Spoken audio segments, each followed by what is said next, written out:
presentation. He'll be fine on the mountain.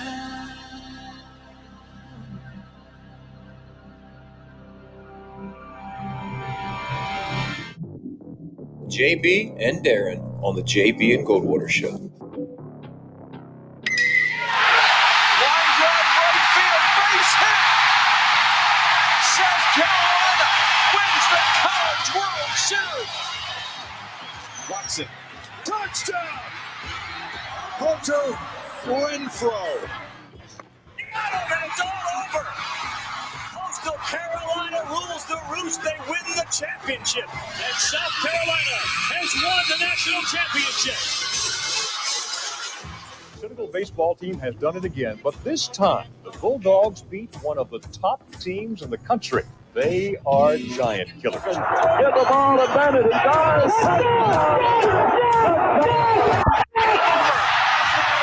Gamecocks are in the Final Four.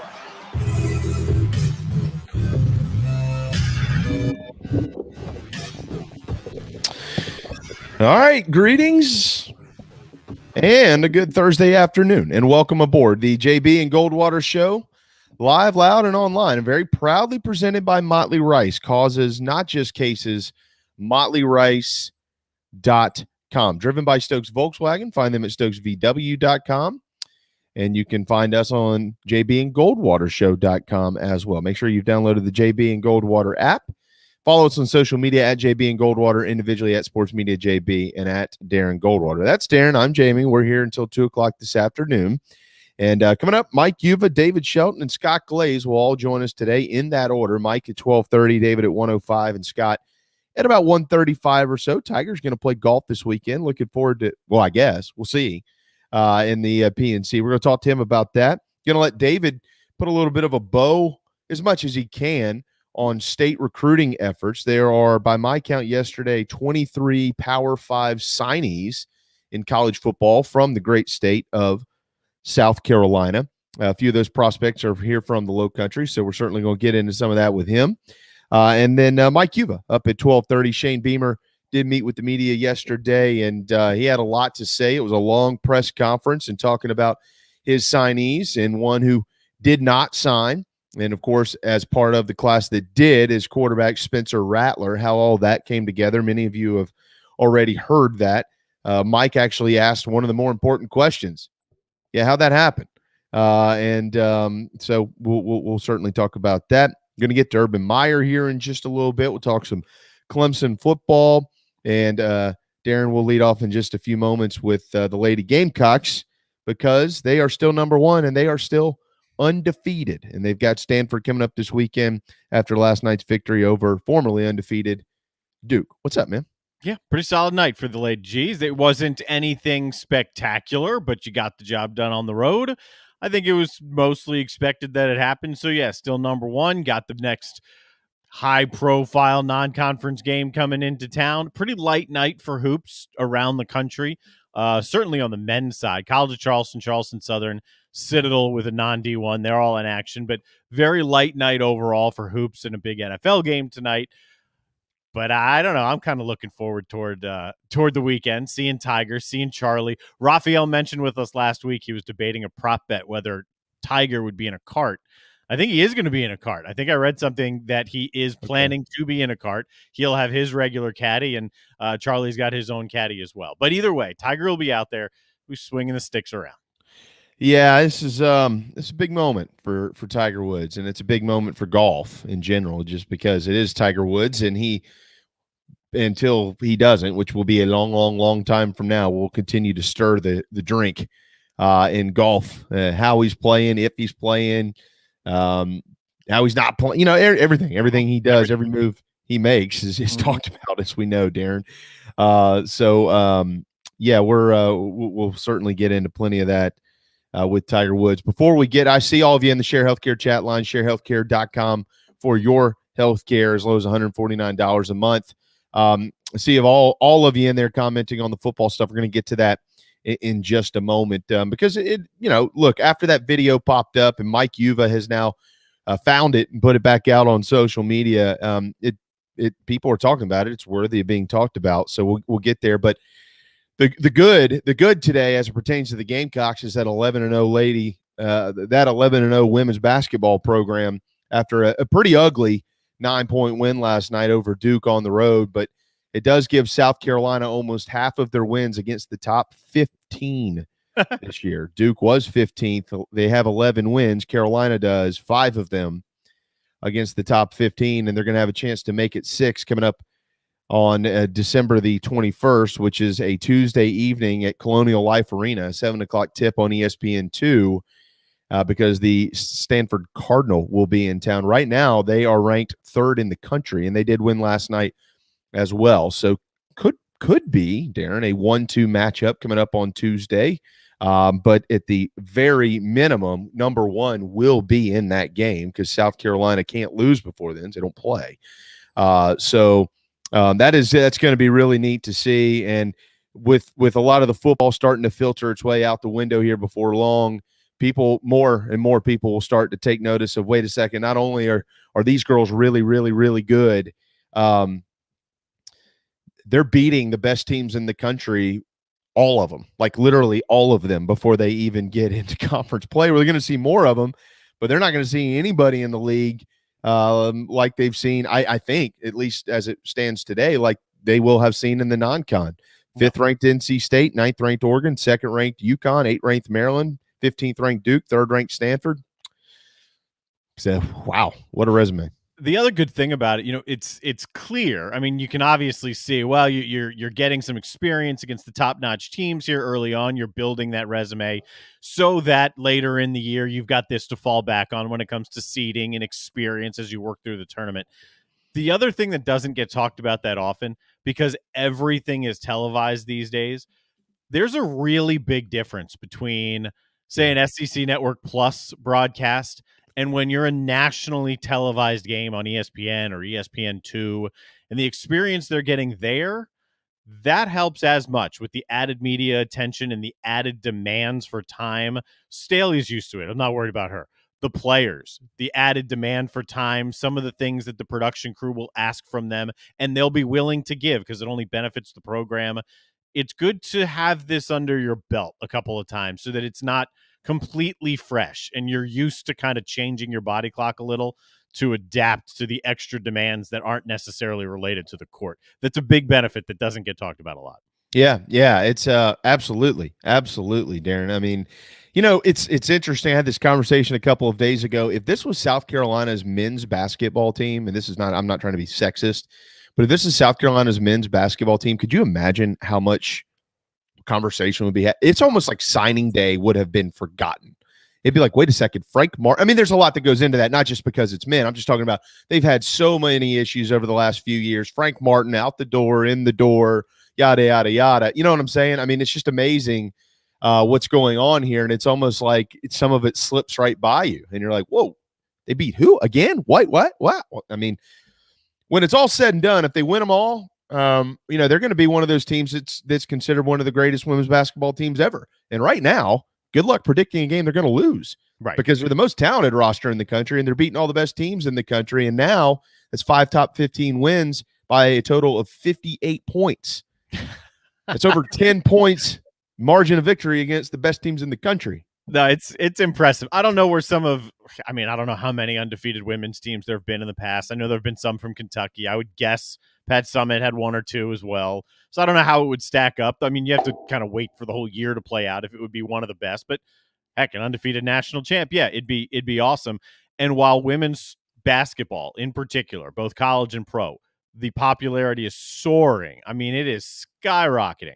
Still doesn't touch the men. So there is very much validity to the statement of, can you imagine if this was the guys' team? Yeah, there'd be a buzz. You'd have a top 10 basketball team on campus with the momentum from football recruiting too. There'd be a lot of buzz around everything Gamecocks. Just like there's a lot of buzz around Jay Sean Barham. To the Share Healthcare chat lines we go, and if you want to comment, do it wherever you are watching or listening. Pop those comments in, Darren. We'll pop them on here, and I'm just going to read as many as we can, and then I'll give you my thoughts on this, and then we'll move on from there. Craig says, after hearing Shane Beamer, explained the Barham situation yesterday. I'm appalled. What a POS. We all know what that means. Don't want him here, even if he is the number one player in the country. Rand chimes in, help us understand the actions of this Barham kid who flipped to Maryland. Why did he commit to USC just a few days ago? Let's see. From L. Stauffer 122, publicity stunt. Don't need losers like that around here. Aaron, who didn't sign, Jamal Weiss. I think he's one of them. And there's somebody else in there. I think it's one of those young men that just committed from the Midlands. Not the kid from Chapin, the other kid, the quarterback. His name's escaped me, but I'll have to get that back here in just a second. Considering who the coach at Maryland is, I'm not surprised. The dude is a POS. POS is popular today. It's a popular word. Or whatever. That's right. Let's see. Will says, I'd say put Maryland on the schedule, but it would really bring down our strength of schedule. I'm not sure that it's worth it. Aaron, I hope JB runs into the Mark Ryan loser in Greenville who gives him the people's elbow. I'm not a wrestling guy. I'm not gonna threaten violence on Mark Ryan. He's one of those guys that if he hears it, never mind. If you want to tweet though, just go search Jason Brown on Twitter. If you want more on that. Jason Brown? Jason Brown, the transferring quarterback on Twitter for more on Mark Ryan. Well, yeah. I'm sorry. Today, Darren, I sent Darren a message this morning about something we were doing on the show. And because he told me not to do something and I did it. And my head has been literally spinning off it. Let me tell you how my day started real quick. Long story short, I got in the truck this morning, realized I had no gas. Okay. And I said I had to go to my aunt's last night over in Mount Pleasant and take care of some things. And it came out, dang, I don't have any gas. Had the kids in the back, went to the gas station, got some gas on the way to school. I have 2.5-year-old little girls will be 3 in March. They're potty training, and they both decided while we were on the road that they could not wait any longer to go potty. So I had to pull off the road, let them pee on the side of the road. One of them peed on their pants. Then I had to change them on the side of the road there, get them back in the truck and get them into school. And then they didn't want me to leave. And then from there, I've had 50 other things. Literally none of it connects, just 50 different things going on. So this has just been, so what happened? I don't know what happened. What happened with Mark Ryan? So Mark Ryan, now I'll preface this. His name gets bantered around a lot. I've never met him. I've never had a conversation with him. And to be honest, I've never once heard his show. However, I'm aware of the back and forth that goes on. He put something on Twitter, I want to say it was yesterday, it could have been today, about South Carolina fans have every right to be upset with Jason Brown. I'm paraphrasing here because if he wants another chance, isn't that what he got with South Carolina? That was point one. There were a couple other points. And then Jason Brown quoted the tweet and basically said, I see you're a Florida fan, good try, bro, that type of thing. So Brown, nothing overly aggressive or smackdown-ish, but Brown did come back at him and do his best to put him in his place. Well, But yeah, that happened today. I see the gate. I see it. I see the gator in the bio. Must be a Florida fan. My fault, bro. I got you from Jason Brown. Well, yeah, I mean that's for those that I do not agree, Darren, publicly with media guys. I know I throw shots at a lot of national guys around here because of some pretty poor reporting at times, but I'm not going to use what we do here, our platform, to tear apart a media member in the state. Although I don't agree with a large majority of what he says, and I understand what he does. That's his shtick. I mean, that's what he does. I mean, he that's not our shtick. That's not what we do. Darren and I try to talk about sports with all of you like we're sitting in a bar if we can, and have some fun and try to bring some some real thought and conversation to our conversations. A lot of his, and he's not the only one out there, but there's just a lot of people in media in general, and certainly in sports media, Darren, as you know, they move the needle on controversy and bold statements and hot topics and hot takes and things like that. So, I don't agree with him, but that's, to each his own, like I said, I've never listened to him. It's nothing against him. I'm just not up there very often. So Yeah, I mean, I've never listened to it. I've heard what's said. Okay. I mean, it's not what we do. yeah. I would. To all of you that saw that or have heard it, none of you probably listened to him anyway. So, who cares? You know what I mean? And if you do, call him up and say that. But yeah, I would just ignore it and move on. And, look, on the Jason Brown thing real quick, and I do want to get to Barhams. Everybody's talking about this.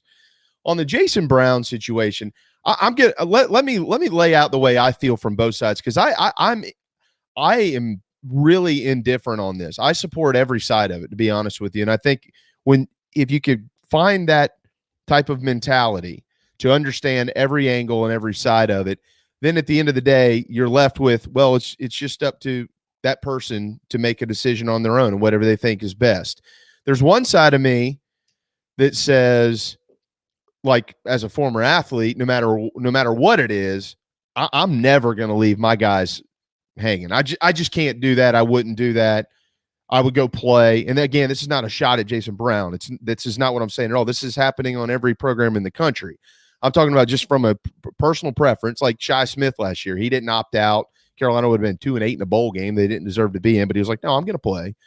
That's kind of who I am.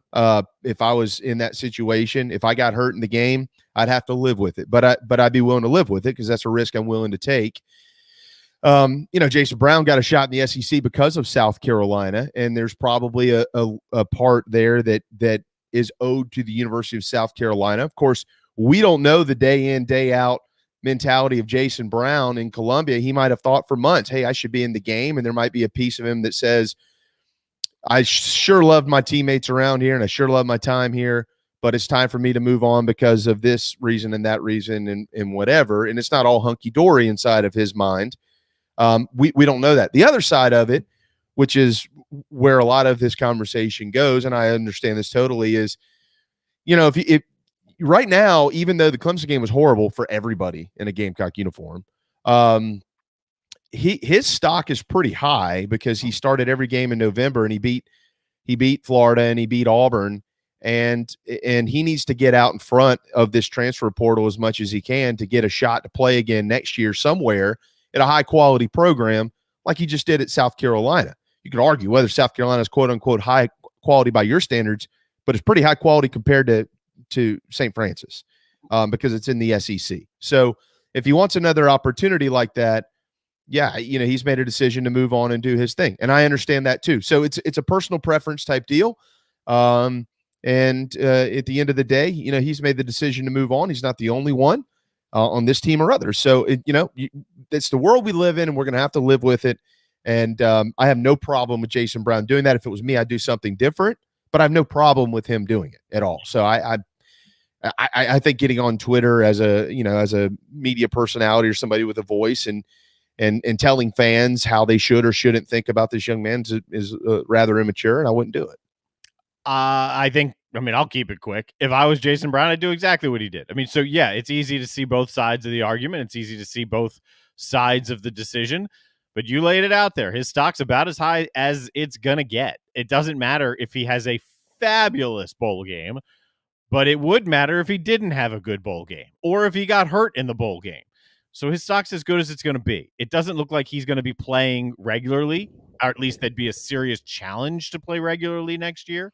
So if you want to finish out your career and pursue your dream of an NFL, yeah, it's best to go try and do it somewhere else. And the best way to do that is to skip this game. I get it. If you chose the other way, that's fine by me.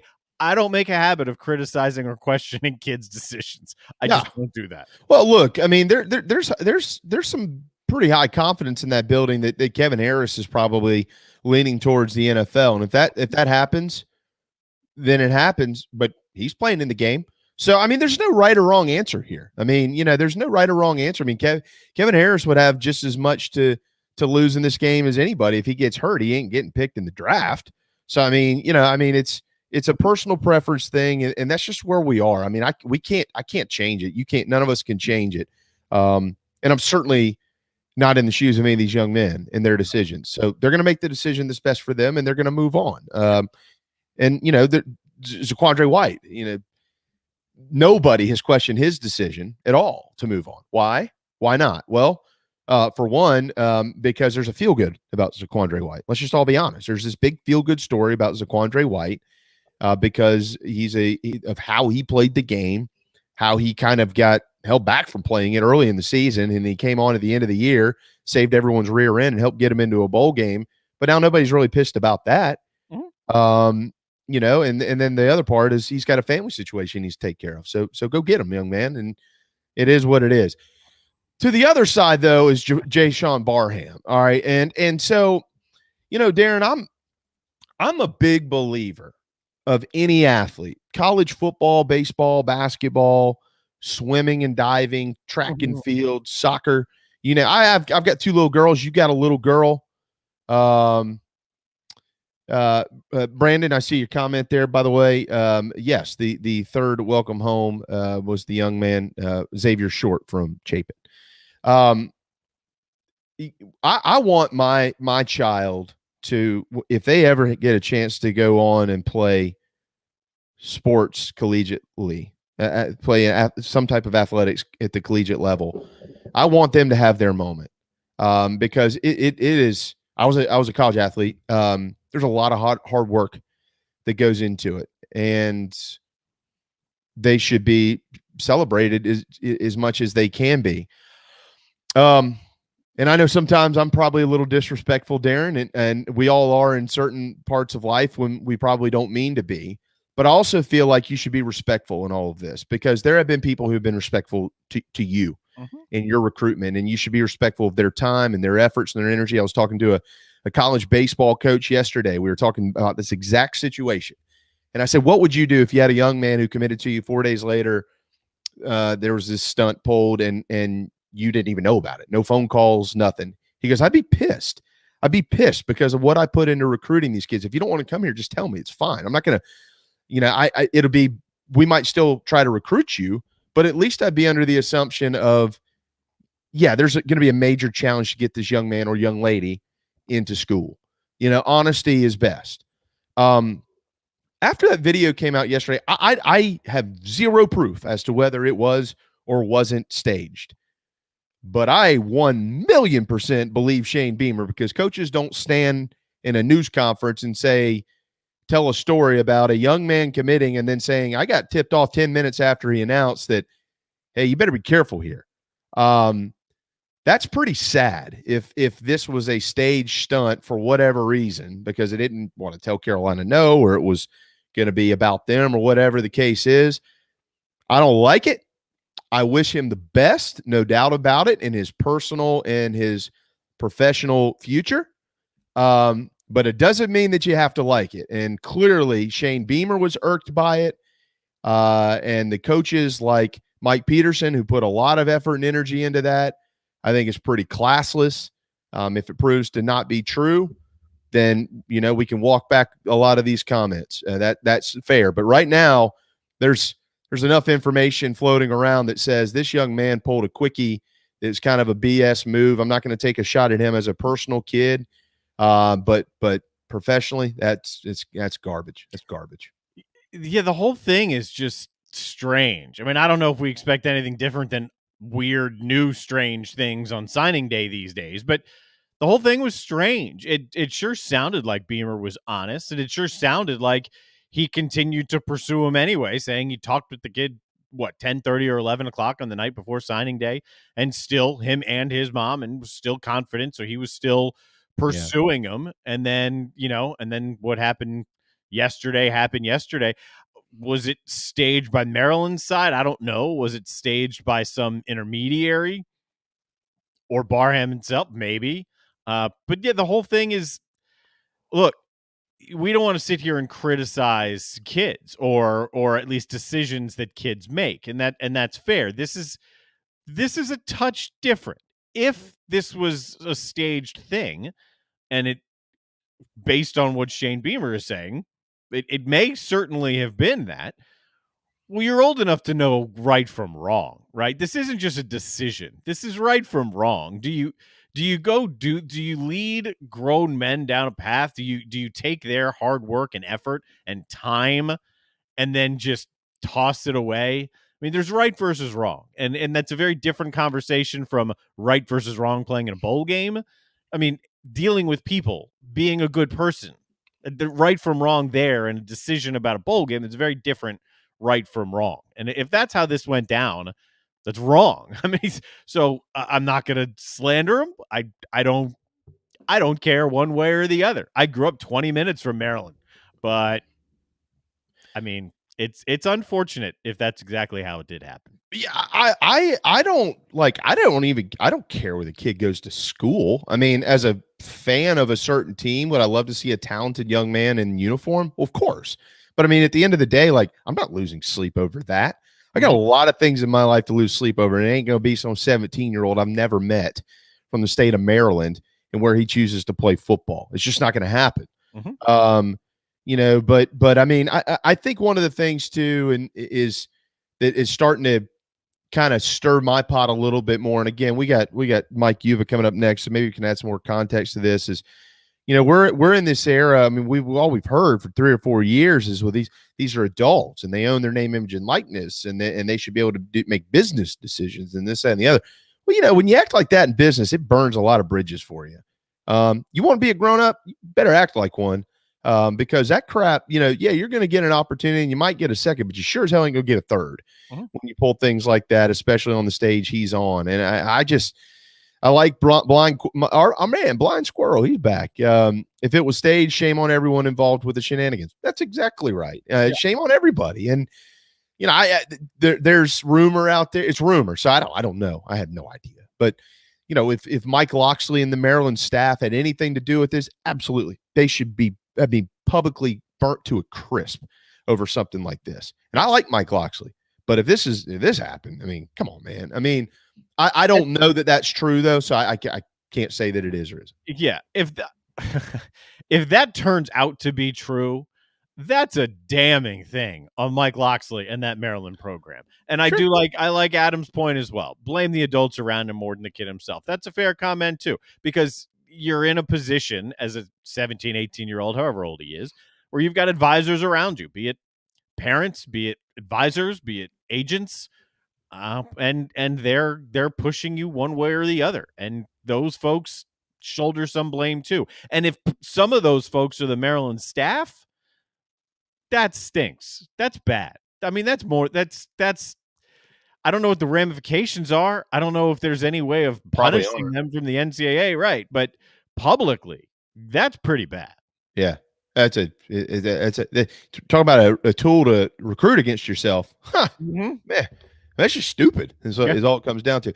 Let me and obviously this is a TBD comment, but this morning did some digging, and Gamecock fans probably want to continue to pay attention to the transfer portal. This young man was expected to come in and play a buck position or an edge position for South Carolina, a notable name potentially entering the transfer portal. And if he does, it should be very closely watched for South Carolina. I will say this much. This young man is from this state, elected to leave the state to go play college football in the SEC. And if the decision is made to leave that current program, South Carolina looks at this point in time to be in very good position to bring an excellent football player back home. So that would fill a gap there left by Jayshawn Barham and maybe JJ Enagbari as well. So we'll continue to keep our eyes on that, but maybe some potential good news coming down the pike from the transfer portal for Gamecock football. All right, Darren, it's 12:29 on a Thursday afternoon. JB at goldwatershow.com is where you can register for a $100 gift card. By the way, we only have 2 winners left. We're going to announce some winners today. I'm sorry, we have 3 winners left. Tomorrow, I've already drawn for today. Tomorrow, Monday, and Tuesday, and then we'll be done with 12 days of giveaway. Brought to you by 3 Seeds Wellness Studios. Head to jbandgoldwatershow.com to register to win a $100 gift card or a gift basket. I think it's about $250 worth of stuff in there from 3 Seeds Wellness Studios. Timeout. When we return, Gamecock Central's Mike Yuva joins us next on the JB and Goldwater Show. This is Mike Mazzell for Stokes Volkswagen on Ashley Phosphate Road. You know what happens when you sell record numbers of new vehicles? That's right, we take in record numbers of local trades. Despite what the news is saying, quality pre-owned vehicles really aren't that hard to find. You just need to know where to look. Stokes Volkswagen on Ashley Phosphate and on the web at stokesvw.com. We've got over 1,200 pre-owned cars, trucks, SUVs, and all at a fraction of the price when new. Every vehicle has been inspected and reconditioned, many with the balance of factory warranty. Best of all, at Stokes Volkswagen, you don't need perfect credit to get approved for a quality pre-owned vehicle. And we'll take any trade in any condition, even if you owe thousands more than it's worth. Don't forget, we'll buy your car even if you don't buy a car from us. You're going to love our pre-owned selection, I guarantee it. So come see us today at Stokes Volkswagen on Ashley Phosphate or stokesvw.com. Peace and love at Stokes VW. Negative trade equity financed a new loan, subject to lender approval. People don't like to get stuck in traffic, stuck in the mud, stuck at work. And two others you probably don't think much about, stuck with a big medical bill or stuck with a healthcare program that doesn't fit who you are. Experience true medical freedom with Share Healthcare. More affordable, more options, user-friendly, and biblically sound. You can join right now. Explore a new way to show you care with Share Healthcare. Join us today at sharehealthcare.com. sharehealthcare.com. Wando Power Equipment, the trusted home of Hustler zero-turn residential and commercial mowers. There is nobody more trusted in South Carolina than our friends from Wando Power Equipment. They've been providing elite commercial and residential service for over 30 years. Landscape Services have turned to their selection of Hustler zero-turn mowers like the Raptor. Bigger, stronger, faster, and the most durable Raptor Hustler has ever designed. Located on Daniel Island and online at wandopower.com. Wando Power Equipment, owned by the Price family, the home of Hustler zero-turn mowers, rentals, service, and specializing in family and friendship. You hear me talk about Dog and Duck all the time, and there's no other place I'm going to watch my college and NFL than the Dog and Duck. They have 3 locations, Bell Hall, Park West, and Clements Ferry Road. They have specials all football season long, like $12 pitchers of their own D2 brew, $5 pints of Sierra Nevada, weekly pick'em sheets with prizes, and the best wings in town, bar none. For all your football, college, and NFL, the Dog and Duck, Clements Ferry Road, Bell Hall, and Park West. Motley Rice LLC is a law firm with international reach, but it hasn't lost its Carolina roots. The Motley Rice team fights every day for people harmed by products including asbestos and talc exposure, medical drugs and devices, and also catastrophic injuries and auto recalls, including dangerous Takata airbags. Motley Rice is headquartered in Mount Pleasant at 28 Bridgeside Boulevard. Visit motleyrice.com. Thank you, Motley Rice, for supporting the JB and Goldwater Show and the Big Gamecock Preview Show. Okay, what's going on today, huh?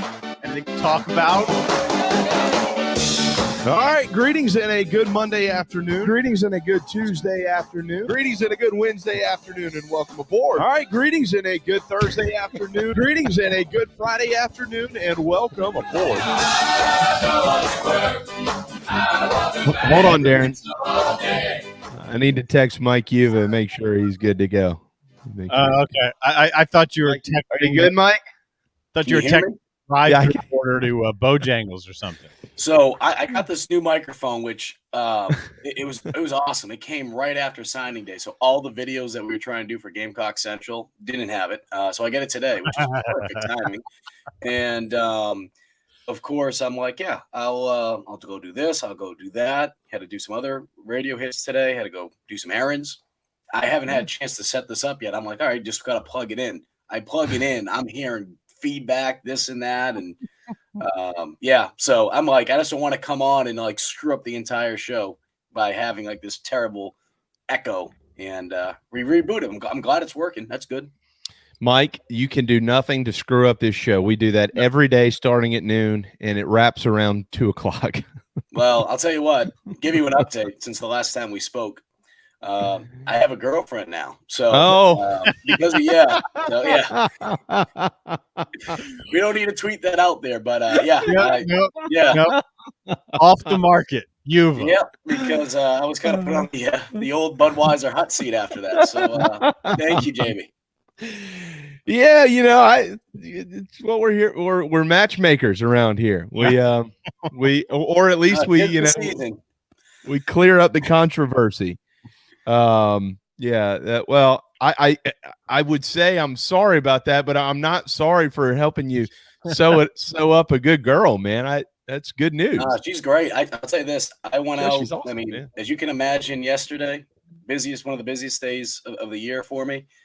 I came home. My place looked like a college dorm room. I mean, it looked like an absolute bomb went off these last couple of days. She said 2 things to me. She said, 1, I'm going to clean your place up. And 2, if you say the word transfer portal one more time, I might lose my freaking mind. So, so far, the place is clean. She bleached the shower. I mean, I don't think I've ever bleached that shower since I moved in here a year ago. Yeah, so things went well for me. I landed a good. I just hope she doesn't flip to Maryland and date some guy named like Steve up in Maryland. So we'll too soon. Look, if she doesn't want to hear transfer portal, she can't go enter the portal. Yeah, next thing she's going to be dating a guy named Mike Sean Uvaham from Maryland. Mike Sean Uvaham. See what you think. I know. Yeah, that was. I'm going to start drinking early today. Yeah, let's start with that. I it's Spurrier used to say July was talking season, but as college football goes on, July, August, September, October, November, December, they're all talking season, and seemingly in today's world, talking season heats up again in December. So yeah, that was a strange ordeal yesterday. I'm just gonna throw it out there like we're sitting in a bar having a bourbon. What's your thoughts on how this unfolded? I'll tell you this much, and I mean, you guys know this as well as I do. Whether it be the guys that I work with, Chris Clark, Wes Mitchell, or even Hale McGranahan over at the Big Spur, all 3 of those guys do an outstanding job of what they do when it comes to recruiting. Outstanding. And ever since I made the switch from Watch Fox over to Gamecock Central, I've had more appreciation for what they do because it is daunting. It is you need a lot of patience, but 9 times out of 10, and someone's going to say, well, actually their rivals page or 24/7 page actually says they predict right 86.7. You get the point. The point being is these guys are usually on it when it comes to predicting where these guys are going, the whole crystal ball thing. I make videos when we have a commitment coming, and we've been doing that. It's a new feature that we've have here at Gamecock Central, and I remember Wes told me the night before, right? Deshaun Barham he's coming to South Carolina. It's a given. I said, great. Probably around 2:00, 1:30 on Saturday. Both Wes and Chris told me he's going to Maryland. I'm like, okay, and then he pushes it back that announcement from 3 p.m. to 4 p.m. And then, of course, he commits to South Carolina. And both Wes and Chris were like, this shocked us. We were shocked. I'm sure there's Gamecock fans that were upset, not necessarily at those 2, but just the whole, what's going on here? I can tell you everything, and I think we've seen it now. Everything that those guys were saying, everything that Hale was saying was spot on. It just wasn't clear. So the fact that Beamer comes out yesterday, and I appreciate the way that he answered it. The way I asked the question, I mean, after growing up and watching how people ask Bill Belichick questions, not that Shane is that standoffish with the media, I'm like, you know what? I'm going to use kind of like a tactic I've seen people ask Belichick before. You ask questions of Belichick. I said, Shane, I know you probably want to just focus on the guys that are here, the guys that committed, but I'd be remiss not to ask you about Jay Shaw Barham and what transpired since Saturday. And he gave an answer that I don't think a lot of us were expecting. The fact that he found out 10 minutes after from someone that was in the know up there in Maryland. And then you see the video. And I know, Darren, you and I were talking about it before. Or Jamie, excuse me. The video that Maryland put out where Barham's mother says, go Terps. It sounds better than go Cox. And then they delete that video shortly after Beamer had his press conference yesterday. Mm-hmm. I don't know. I don't feel confident enough going on record saying some of the things I've been told. If I can confirm that with maybe an extra source or 2, then I will at some point. But it was very, very fishy. I mean, that's all I can really say at this point. Yeah, I agree. I mean, Darren and I talked about some of this earlier, and you can't prove anything. I mean, if it turns out where you can prove it, and somehow the staff at Maryland, I mean, there's always going to be blank heads in the world And the parents in this situation have as much to do with anything. Young men want NIL opportunities and all. We're going to talk about some of that in a minute. They want to be looked at as, basically professional athletes when they're 17, 18 years old. I want my money. I want to this, that, and the other. Okay, that's fine. And then you pull stunts like this. These are the things, Mike, in our world where we work, where we have to work, get a paycheck, pay our bills. These are the things. This is the crap that burns you down the road. But in this case, if Maryland's staff in some way, shape, or form basically helped direct this whole shebang that happened on Saturday, this debacle, like Darren said, I don't know what you can actually do about it, but you can certainly use it out there in the real world, which is recruiting young men and things of that nature. That's a black eye for them. I don't know what you do. I don't know how you punish them, but that's just, I would never want my program ever to represent itself in that way. All I'll say is if that is the case, the last person that kind of, try to pull a fast one on Shane Beamer doesn't have a job right now, and not only that, but Shane Beamer got the last laugh by beating him. And I think we know who we're talking about. So I mentioned that because I felt the way that Shane addressed it yesterday. See if I can pull it up right now, because I'm sure this is something that not too many people heard last night, unless they were listening to Carolina Calls or saw my tweet from last night. But I thought it was interesting. There was a caller for Carolina Calls last night, and the caller said to Beamer, what will it take to put Maryland on our schedule to teach them a lesson? Beamer replied with a smile that he's not sure getting them on the schedule would teach them the lesson he's implying. So I mentioned that because, like I said, probably a lot of people didn't hear that yesterday.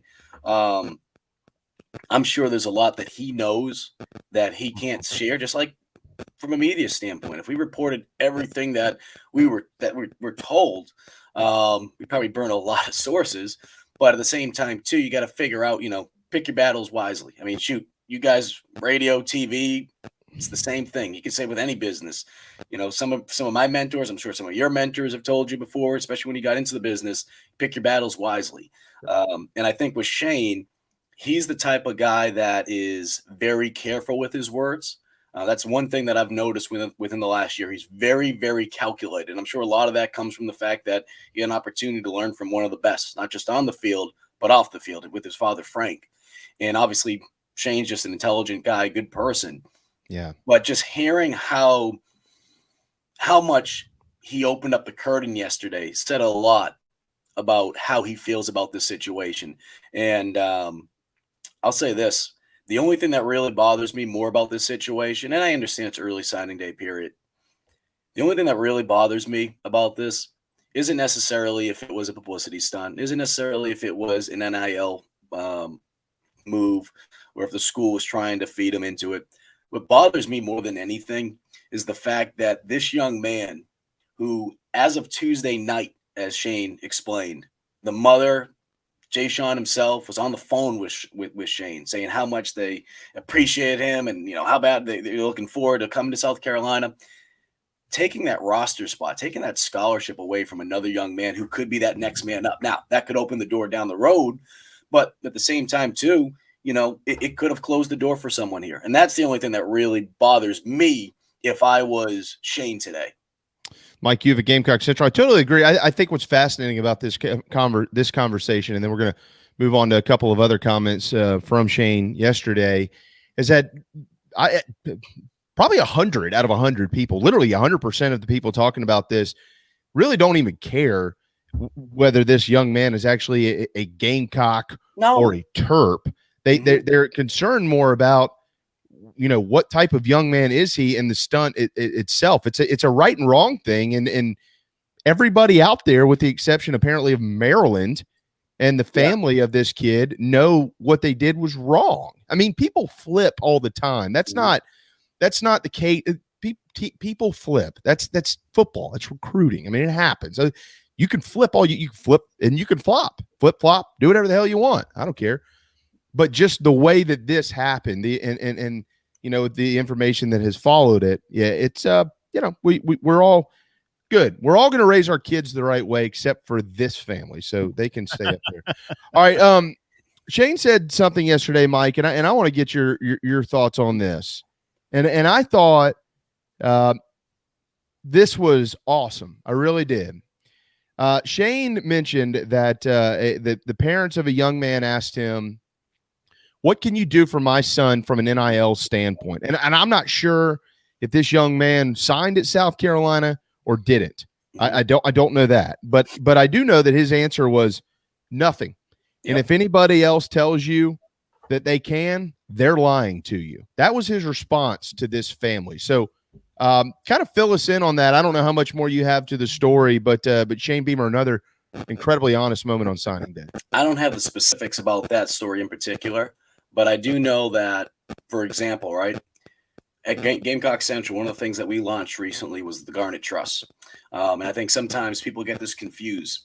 This has nothing to do with the university. It has nothing to do. This is not set up by the university. The university is not promoting it. This has nothing to do with the university. So I say that because we've seen at other universities, whether it be Texas most recently, right? You've seen it in Miami. You've seen it, I believe, at Oregon, whether they do the Airbnb situation with their players. There are opportunities that will present themselves. And Shane went on to mention that. In a place like South Carolina, a place like Columbia in particular, there are so many people that care about their football. And this could, I don't want to go down the rabbit hole. We could do that conversation another time, either later on in the show or another day, about how NIL is really going to change the game. And we saw it yesterday with Jackson State. Barstool Sports is a place that Deion Sanders continues to work at, and Barstool put up a lot of money to help be able to get that kid to commit there, on top of the fact that it's Deion Sanders and the publicity that they've been getting over there at Jackson State. So I mention all that because it will come. It will come, especially at a place like this. But these coaches got to be very, very careful, because I'm sure there are coaches out there that will make promises to some of these young men. Whether it's the right way to go about it or the wrong way. And what I mean by that is telling them, hey, we can get you lined up with this car dealership. I'm sure it happens. I mean, some of these coaches that have been here for a long time, you don't think they have buddies that they meet? I say buddies, people that introduce them that have a lot of money. You don't think that it happens everywhere? I don't care where it is. So yes, it could easily happen, but you got to be careful about it, because all it takes is one person to say, well, Shane Beamer got me this lined up. He got me the car dealership, and then something doesn't happen with it. Now that goes out there. Now there could be Now there's all this extra stuff that you don't want to be necessarily dealing with. So I think for Shane, he gets it. He understands. You come here, you do well, you're going to have opportunities. I'm not going to promise you that. It reminded me a lot of, from maybe 3 years ago, the press conference from Frank Martin, where he says, I don't promise the players playing time. I don't promise their players NCAA tournament appearance. I promise them that I'll always be a part of their life. That's what it kind of reminded me of. Obviously, it wasn't as deep, but Shane's not going to make empty promises. That's one thing that, like I said, I've said this for the last couple months. What you see is what you get. He's not a used car salesman. You see it across college sports all the time. Yeah. I was with a former Gamecock baseball player who was part of that World Series team, the 2 World Series teams last night. And we were talking about that. And he said, he's like, you know what? He's like, you can read BS now more than ever before. Yeah. And if you tell a kid something that, hey, we can do this or that, they're going to be able to tell. Because if it doesn't happen, their ass is going right to the transfer portal. And then that story will eventually come out. The reason why a lot of the NIL legislation allows for agents to now be in the game is to avoid the hopeful or possible likely outcome of schools paying for play, which is why coaches are expressly forbidden and schools from enabling these things. And these agents, I was having a conversation with a business owner today, an agent for a current player reached out to him, pitching him an idea to sponsor the agent's player per social media post. That's the way a lot of these deals are happening in these days. Now, and I'll put his name attached to it. I have had conversations with Taj Boyd in the past, and a lot of what he has said is something that probably a lot of people have already thought about before. This is back in the summer. because he was very worried about the NIL stuff because, I mean, Taj is a very intelligent human being. You know, if you've ever had the opportunity to speak with him, he's very, very intelligent when it comes to just life. And one thing that he mentioned, though, was that he was worried that not necessarily about the players, the student athletes, but the people that associate themselves with them, that they'd get in their ear and they would, you know, mislead them. And that's the scary part. 17, 18-year-old kid. But he truly believed that everything that has been going on in that back door is just going to happen in the front door now. Yeah. So yeah, I think the biggest issue is this, and I kind of look at it from the transfer portal standpoint. When the NCAA took those steps forward with the transfer portal, in their minds, they probably felt like they were doing what was best for the student athlete, which I agree with. The issue is there's so much gray area with the transfer portal. Obviously, the deals with the NIL legislation, it was a little bit out of their hands because state by state was going on. But I look at it, and one thing that scares me more than anything now is this, and this doesn't get talked about enough. I've mentioned this before in different programs over the last couple months, and this is something that people should keep an eye on in terms of if the NCAA changes this rule. You have the transfer portal now. If you are an undergrad, you're allowed to transfer up to one time without penalty of sitting out a year. Okay. Mm-hmm. Example, Ryan Holinsky, he transferred out to Northwestern. If he transfers again as an undergrad, he'd have to sit out a year. Right. If Ryan Holinsky completes his undergrad and wants to transfer out again, he can do that as a grad transfer. You can do that. Jake Bentley, a perfect example. So I share all that because if a player plays well at a smaller school, doesn't even necessarily have to be like a MAC school, could be Tennessee, Kentucky. He starts playing well. He plays up to 4 games, okay? 4 games. Money man comes by from a bigger school, Georgia, Alabama, wherever. They knock down the doors, whether it's the parent, the kid itself. Hey, we can get you set up. You come over to Georgia. You come over to Alabama. We'll get you set up. Essentially, you're paying to get these players to come here. Mm-hmm. So that is what the NIL, with so much gray area with that, there's so much gray area with the transfer portal. I think people really, really in the next couple of years need to keep an eye on that rule of being able to keep your eligibility. If you play up to 4 games and then you sit out, you can save your eligibility. You can save your eligibility. I truly believe we're going to continue to see that happen, especially now with NIL being a part of it. You know, the problem is with all this, there is no governing body for any of it. Yep. That's the problem. I mean, there's a rule in it, name, image, and likeness that says that, and I can't word for word, I can't remember exactly how it's written, but Darren Heitner, who's been on our show multiple times, one of the great sports legal minds in the country, helped write the NIL laws for the state of Florida. He's a Florida grad, tweeted this out not too long ago that the Texas situation, the $50,000 per offensive lineman, you cannot entice recruits with name, image, and likeness. Like you can't do that. That's breaking the rules. But how do you prove it? And there's no governing body out there right now that could even attempt to do that. So I think you know what it is? It's like anything in life. You look back to the Reggie Bush situation.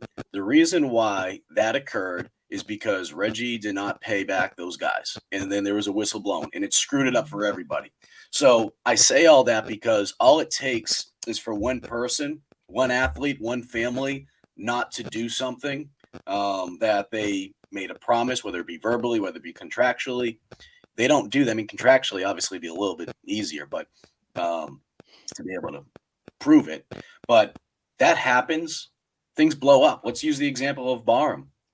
I mean, all it takes, it's a sketchy situation just looking at it. It's a fishy situation. All it takes is one person to be pissed off. Someone says something, and if they can prove, like I said, I'm not saying this is what happened. I'm looking into it. I'm just hypothetically speaking here. If Maryland knew that, all right, it would take some extra money for him to flip his commitment, and you can prove that, I mean, these are the things that I think can get teams in trouble, to get players in trouble, to get coaches in trouble. I think it's going to happen at some point. I truly do, because what's going to happen is this, just like anything in life, right? You talk about facilities, upgrading. You got to keep up with the Joneses. If you don't do it, other people are. And that's just the reality of it, especially when you have boosters, whether it be in South Carolina, whether it be in Texas. You have big boosters, especially here. You have big boosters that are willing to put money up if it means bringing the top dog in here. And with the transfer portal, I mean, I'm not saying Spencer Rattler, that's the reason he came here, but 5 stars, 4 stars enter in the transfer portal and you have an opportunity to pull them away. I mean, shoot, it's a no-brainer. Hey, come here. We'll give you some extra money. And you can't prove it because, no, it's an NIL. It's an NIL deal. There's nothing wrong about that. That's right. Well, people are coming after Jackson State, and rightfully so, and they want a paper trail to prove that Deion Sanders or someone else enticed Barstool to pay Hunter to flip. And how crazy is that? Because Deion, of course, went to Florida State. So Florida State is pissed off, and they're willing to go after not just one of their own, but one of the faces of their program. It says it speaks volumes of what is going to happen at some point. I think it's kind of foreshadowing. I think it's going to happen at some point. And like I said, I think the main reason why is that someone's going to get sloppy with how they cover their paper trail, or someone's not going to make a fulfill a promise that they made. Yeah, Florida State, if you're Florida State, I'd say have somebody look into it. But at the end of the day, as great as this young man is, a hell of a football player, he's not going to be the one that gets you in the – he's not just going to be the only thing that you need to get back into the conversation of college football worthiness. They got a lot of other things they need to figure out down there. But, they could maybe deal with two things at once. I don't know. Who knows? Hey, but last couple of minutes here, you mentioned Spencer Rattler. Have you ever seen anything like this? I tried to last night. I got home around 9:00 and I was Mike. I was sitting there just trying to comprehend it for a second. After what Shane said yesterday, this kid was the best quarterback in the transfer portal. He was the Heisman Trophy front runner entering the 2021 season, and he's a Gamecock now. He's signed. He's officially a South Carolina Gamecock, and none of that is what stuck out in my mind.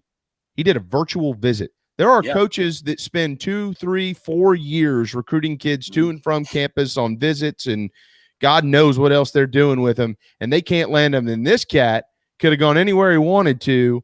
He did a virtual visit, and you and I were texting the other night, literally the night it happened, and I sent you a message based on the information that I had and said, well, maybe soon, but if not, probably Wednesday.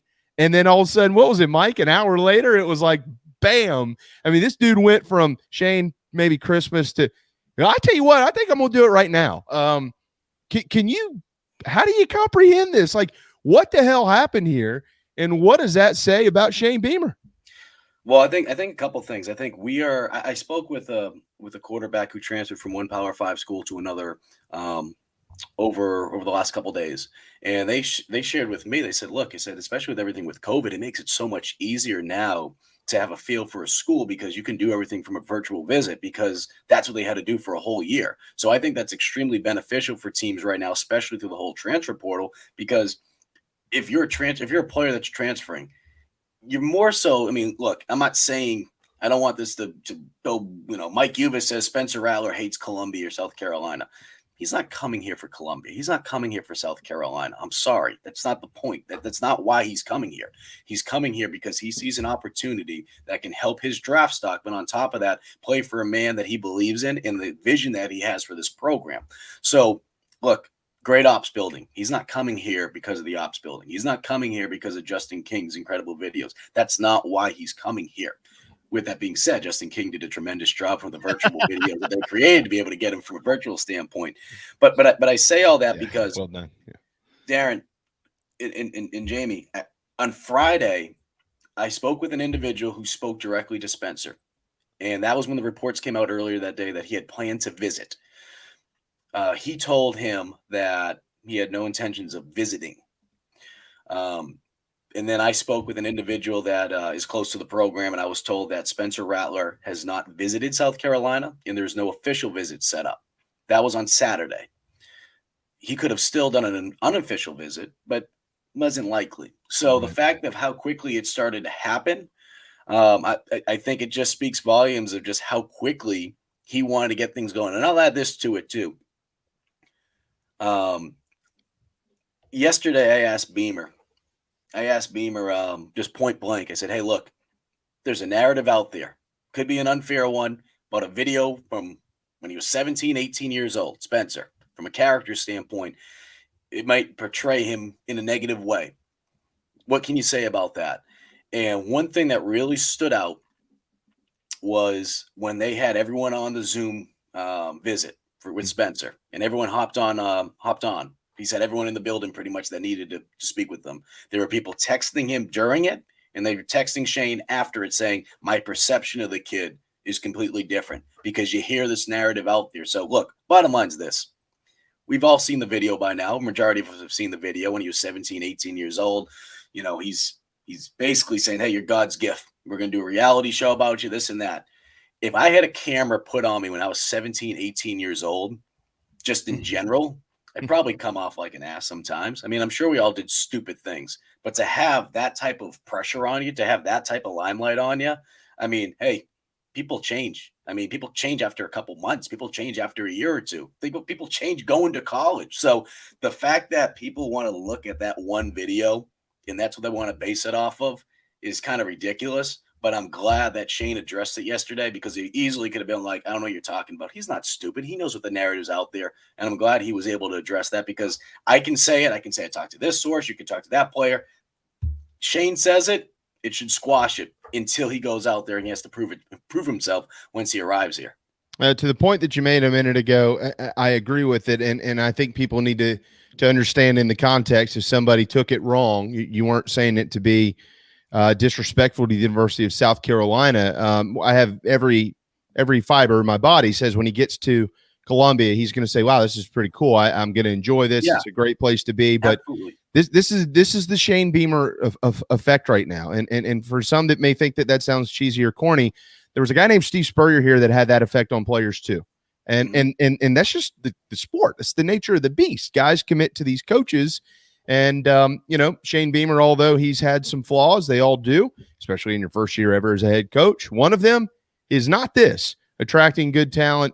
And this time he attracted the best in the country in Spencer Rattler. So, yeah, it was not a South Carolina. He didn't enter the portal and go, I'm really interested in South Carolina. But when Shane Beamer, per his comments yesterday, was said, you might want to give him a call, the interest peaked quickly, and he knows all about Coach Beamer, and that's why he's here. I'm sure he's going to fall in love with the place. I mean, shoot, I've been down here for 6 football seasons. I mean, it's easy to fall in love with this place. And obviously he's not going to be going down the river having a couple cold ones like I do in the summer. I mean, he's got bigger things to worry about. But the point being is there's a lot of great things to do here. But more importantly, from just like this point being here standpoint, it's a great environment. I mean, you guys saw when football was at its peak in terms of how successful they were in the early 2010 period. I got here at the very beginning of the Muschamp era. I've only experienced one good season, and that was the Outback Bowl year when Bentley led them back against Michigan. So I say all that because I think people are taking notice to what Shane's doing here. And if a guy like that is transferring here, not just him, but a guy like Austin Stogner as well, if those guys are transferring here, a 6-6 team, people are looking, saying, what the hell's going on? What is it? What is it? And I think once they have an opportunity to hear Shane Beamer speak and they realize like he's honest, he's truthful, but he's hungry. And I think it really is going to spark some things. And that's why, the whole bowl game, usually I'm like, all right, it's a bowl game. Yeah, you can finish over 500, but more importantly, I think you're going to see a lot of garnet and black there because there's a buzz right now. I know it's next season, but I think people are going to be so excited about next season that they're going to show it at this bowl game. And I think you're really going to be able to see that impact. And shoot, once we get to the spring game, they might have to open up the whole stadium. I mean, that place might be nearly packed. I don't know if they've ever done that before, but has there ever been a more highly anticipated spring game before? Because I certainly can't remember one. Well, I can. The 2005 spring game when Coach Spurrier got here. There wasn't a lot of seats left in that place that they would let in. Do they open up for the most part? Do they allow them to open up the whole stadium for the most part, or? Yeah. It was the whole lower bowl. They had tried to keep the top bowl full, but they ended up having to put some overflow up there because they had announced it as the lower bowl. And it was slammed. I mean, it was, if they would have announced we're going to fill the place, they would fill the place up. I mean, it was. Do people tailgate at spring games? I mean, there might be tailgating at a spring game. I mean, it might be unbelievable. Yeah, I think that, and I know we got to go, and David Shelton's going to kill us. I'll be honest. I think that Clemson does the best spring weekend in college athletics. They encompass the whole campus with a bunch of different activities for families and things like that. Bring your kids, and they have all these things going on and different sports you can go watch and see. I think everybody should do it that way. The spring game is eventually going to be watered down. Yeah. You're going to protect players and things, but you got to have a weekend to get in Carolina. Often, as you know, Mike, they'll overlap it with baseball and stuff like that. But they need to find a way to make it a true family event as much as they can. Mike, we got to let you run on that note, but you're an excellent reporter. Sadly, you're off the market now, ladies. You'll have to just you have to stick around, see what happens. I don't know. She's a pretty good one. I might flip my commitment. I mean, shoot, you know. If the money man comes, you know, or the money girl, the sugar mama comes. So does Rivals or 24/7 break that if a Rivals reporter enters the market? It all depends who we leak it to. That's a good point. Yeah. You just be careful with Mike. We'll see what video he puts out next. We'll see where. Probably gonna have a black eye the next time you see this if she's watching this right now in the other room. Poor girl. She's such a sweet girl. Don't do anything stupid. Mike, have a. We're probably not going to get you back on before we get to the holidays. Darren and I will be off the air starting after next Tuesday's show until January the 3rd. From the bottom of our hearts, Merry Christmas, man. You do a great job. You're a good friend. You guys Thank too. you so much. Appreciate you guys. All right, brother. There you go. Mike Yuva, Gamecock Central in Columbia. David is finishing up his mac and cheese. We'll hit a timeout. We'll get him right in here when we return. Right here in our backyard is Motley Rice LLC, a law firm that hasn't lost its Carolina roots. The Motley Rice team fights every day for South Carolinians who were injured while traveling by plane or bus, harmed by medical drugs and devices, or burdened by dangerous auto recalls, including Takata airbags. Motley Rice is headquartered in Mount Pleasant at 28 Bridgeside Boulevard. We are honored to have Motley Rice as a sponsor for the JB and Goldwater Show and the Big Gamecock Preview Show. At Patriots Point Naval and Maritime Museum, families walk in the footsteps of our nation's heroes, the brave ones who risked their lives to defend our way of life. Home to the aircraft carrier USS Yorktown, USS Laffey, and the USS Clamagore, there's more than 1 million square feet of exhibit space to roam. White Glove certified, we have several new health safety measures in place to enhance the visitor experience. Come for the day and leave feeling inspired. One of the most impressive museums in the country, located right here in Mount Pleasant. Visit patriotspoint.org for more. We'll see you soon.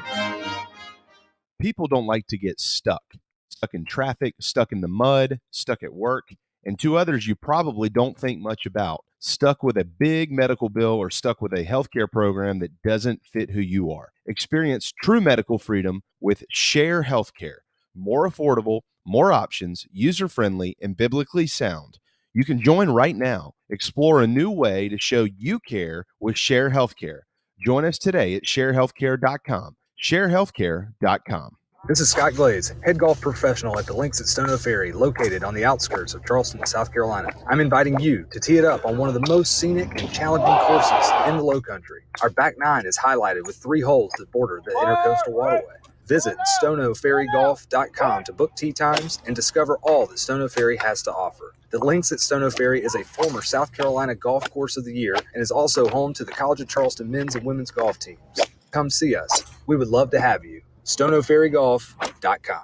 Family vacations, a new car, a new boat, all cost money, but you don't necessarily have to make more to afford any of that if you can save cash that's flying out the window now. iHelp Consulting can help you finally get the kids to Disney World, upgrade the minivan, or drop that new boat in the water next summer. Let Daniel and iHelp Consulting consult with you. No fees, just savings. You pay them a percentage of those savings. Save on essential services, credit card fees, you name it. Let them find it. These folks are incredible. iHelpConsulting.com. How can I help you? Hi, I'm Rebecca Roberts, owner of 3 Seeds Wellness Studios. And just like being in your favorite ballpark feels like home, our studio feels like home to our clients. We offer over 20 different services to help our guests cultivate, nourish, and grow their bodies and minds. Centrally located in the heart of West Ashley, we offer massages, facials, acupuncture, yoga classes, and everything in between, helping you become that you want to be. A complete list of services are available online, and gift cards are available both online and for curbside pickup.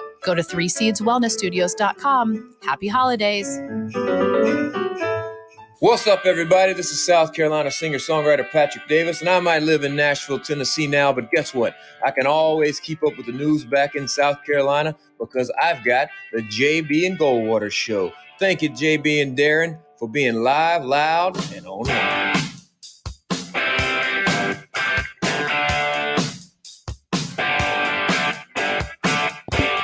Okay, 1:10 Thursday afternoon. Welcome back to the JB and Goldwater Show, live, loud, and online. And very proudly presented by Motley Rice. Causes, not cases.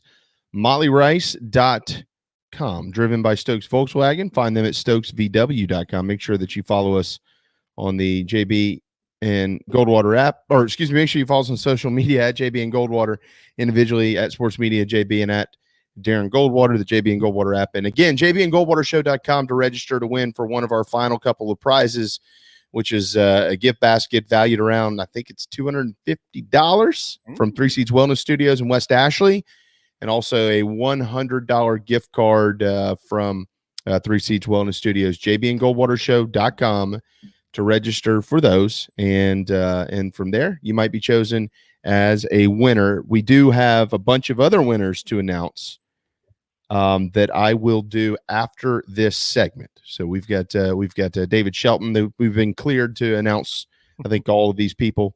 So we'll do that here in just a little bit. All right, we're getting closer and closer to Christmas. We've got let's see 9 days, which means David, have you gone into starvation mode yet in anticipation of mac and cheese all day long on Christmas? What's up, bud? No, that starts on Wednesday prior to Christmas. So I give it about a 72-hour window where I eat nothing but popcorn, and then I literally need 72 hours after Christmas to recover. Well, I can only imagine. You said this before. I'm pretty sure I've heard you say this before. Didn't you say that there's some holidays, maybe it was Thanksgiving, where y'all have like multiple mac and cheese dishes? Is that true? Oh yeah. Okay. Yeah. So are they all a little different? Are they all a little different? Yeah. They try to make them different. You know, my daughter makes it with a certain kind of cheese, or my sister-in-law, my ex-sister-in-law, she makes it with like 5 different kind of cheeses, and then some people, they put bacon in them, and I'm not big into that, but I'll eat it. I mean, I'll tell you that I'll eat it, but it's rarely. I mean, sometimes I don't know what Christmas is going to be like. I mean, I send out my request. I said, instead of giving me socks or underwear, give me macaroni and cheese. So that's kind of, we kind of wait. It's kind of the anticipation. You know how little kids are waiting to get under the tree? I'm waiting to get to the kitchen. Or what about hungry? I know that. What about socks or underwear with mac and cheese on it, like mac and cheese designed socks and underwear? Huh. Well, is it edible? I mean, I know they make edible underwear, but I was about to say, it's a totally different show. Well, I'd never thought about it that way. I guess we can. We'll have to. That might be. Holy cow! If they did that with macaroni and cheese flavor, oh, but Lord have mercy. You'd eat your own underwear. Huh? Where are we going? Well, we're headed to Christmas. Is where we are. This is we could talk about anything we want to. And even things that aren't as appealing. Like real FCC radio. Ooh, we haven't broken any laws. Nah. You leave that to the other boys who. Never mind. We'll move on from there. Well, look, we all love food, so congratulations, chocolate lovers, which I am one of them. Today is National Chocolate Covered Anything Day. So dip some mac and cheese in chocolate, David. Except I might. Okay. By the way, it's also Barbie and Barney Backlash Day. So for those of you that don't like the big purple dinosaur or can't stand your Barbies, today's the day. Get rid of them with Christmas around the corner. So when I step on one of my daughters, then I will just throw it out and blame it on the day. My poor sister, when I was a kid, I hated her Barbies, and I used to pop the heads off of them when we were little kids, and she couldn't find them.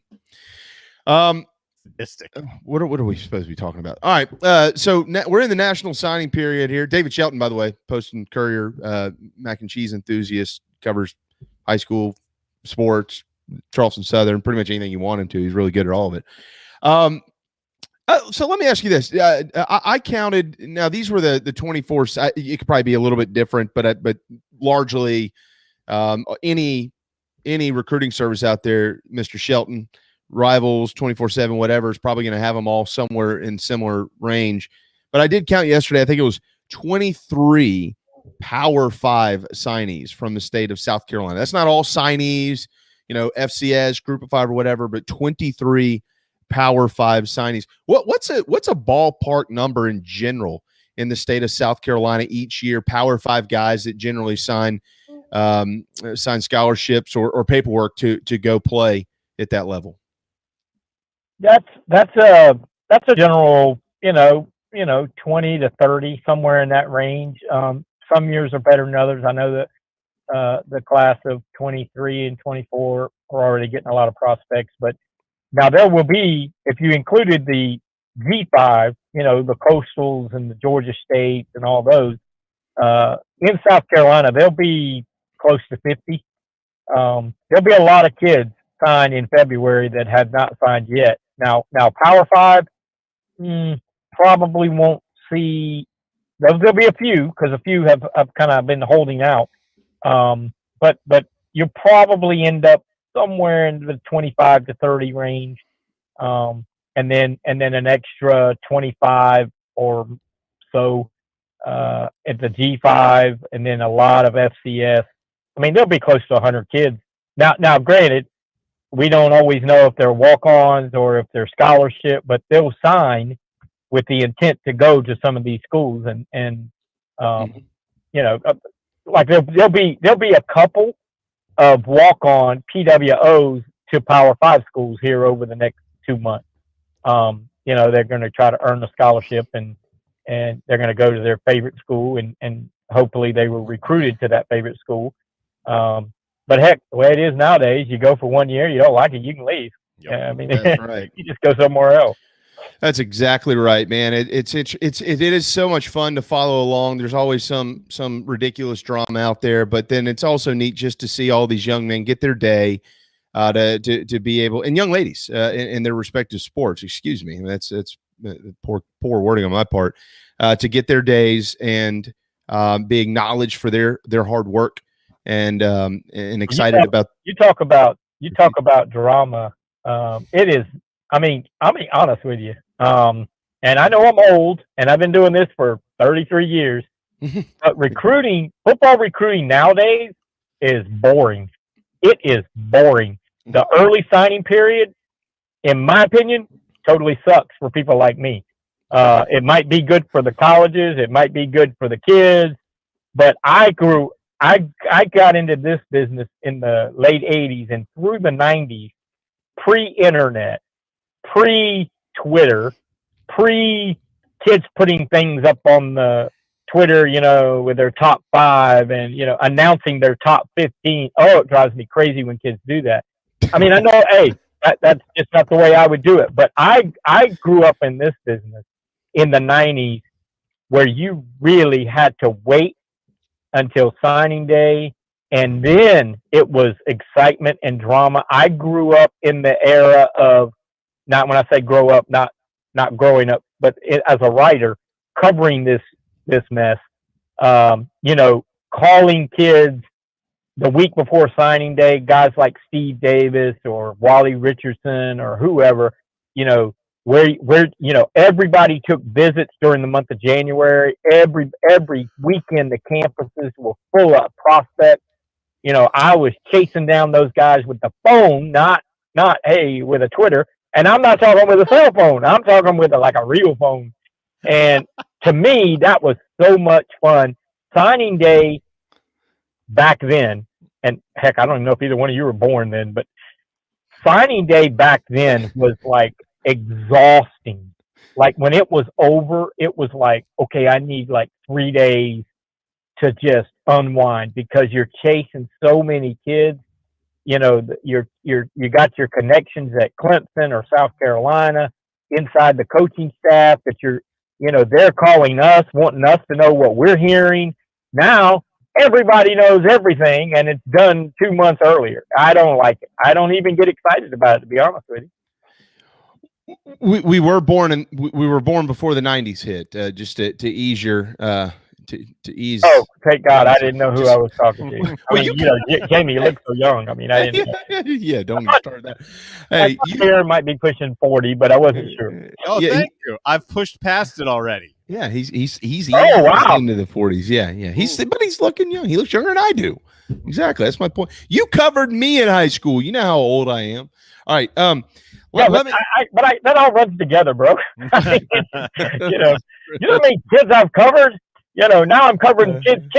That's one thing. I was at a basketball game recently, and a guy come up and said, "Mr. Shelton," and I'm like, "Hey, how you doing?" I didn't know who he was, and he told me who he was, and I'm like, "Oh wow, I remember you." He goes, "Yeah, my son's playing on this team." I'm like, "Okay, okay."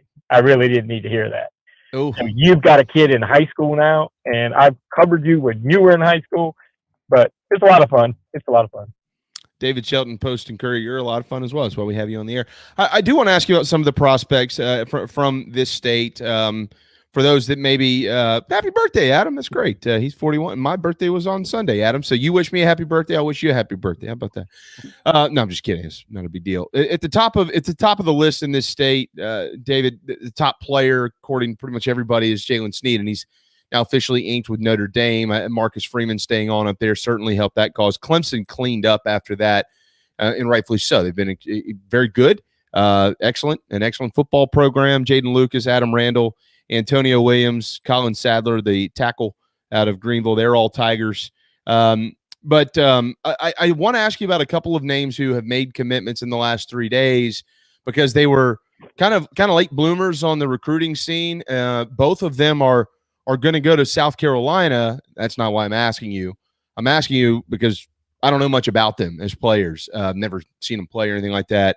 And one of them is the young man from Chapin, Xavier Short, who's he reminds me a lot of Pat DeMarco. I think they've listed him as a wide receiver, more than likely going to be more of an H-back type player for the Gamecocks. He's about 6'2", 210 pounds or so. What do you know about this cat? Apparently he's when he reminds me, when I say he reminds me of Pat DeMarco, he literally reminds me exactly of how Pat played the game. So how would you describe him as a football player? In high school, he was clearly a receiver. The guy could run routes, catch balls, score touchdowns. But he has grown in size and stature over the last 2 years. Sophomore year, he's like 185 pounds, but he's got great hands. It's one of those, and I'm not saying this to demean him in any way, but he's a tweener. I mean, he's a guy that you take and hope that he develops over the course of 2 years, and he may end up being a very good, SEC college football player. He may be just an average player, but he was being recruited by App State. So, that was his only offer, basically. South Carolina got in late. I think when the Antonio Williams thing started falling apart a little bit, I think they needed another receiver. But it'd be interesting to see what they do with him. I could see him as an H-back, or not really a tight end. He's not going to be that big, but he could also play receiver. I mean, the guy can catch the football, and he's a really tough kid. Like physically, he's a tough guy. I mean, he will take hits. He will hit. So it's going to be interesting to see how he develops over the next couple of years and where they use him. But he's a great kid. I can tell you that. He's, great student. He's going to represent the program very well. Yeah, I've heard very similar things. I think there's family moved here maybe 14 or 15 years ago, something like that, from West Virginia, in Chapin, 20 minutes outside of Columbia. Yeah, it'll be interesting to follow his career.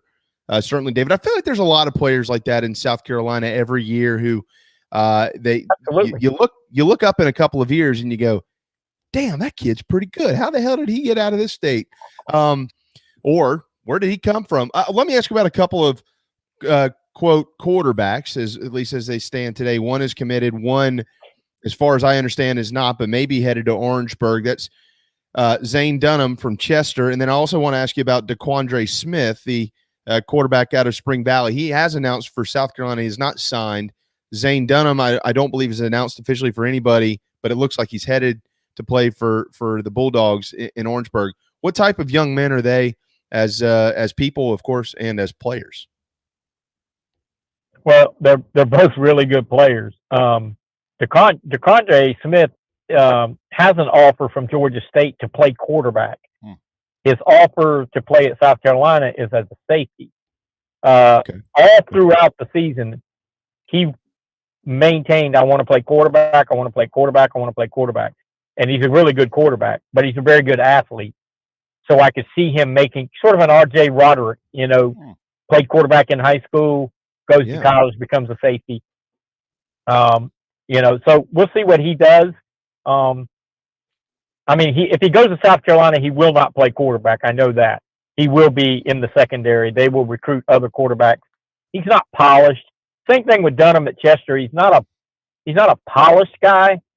He's not a classic drop back Peyton Manning looking, kind of guy, but he's a big, big, strong guy who could, if quarterback didn't work out, could easily become a tight end and maybe an NFL type tight end because he's a big old dude and very athletic.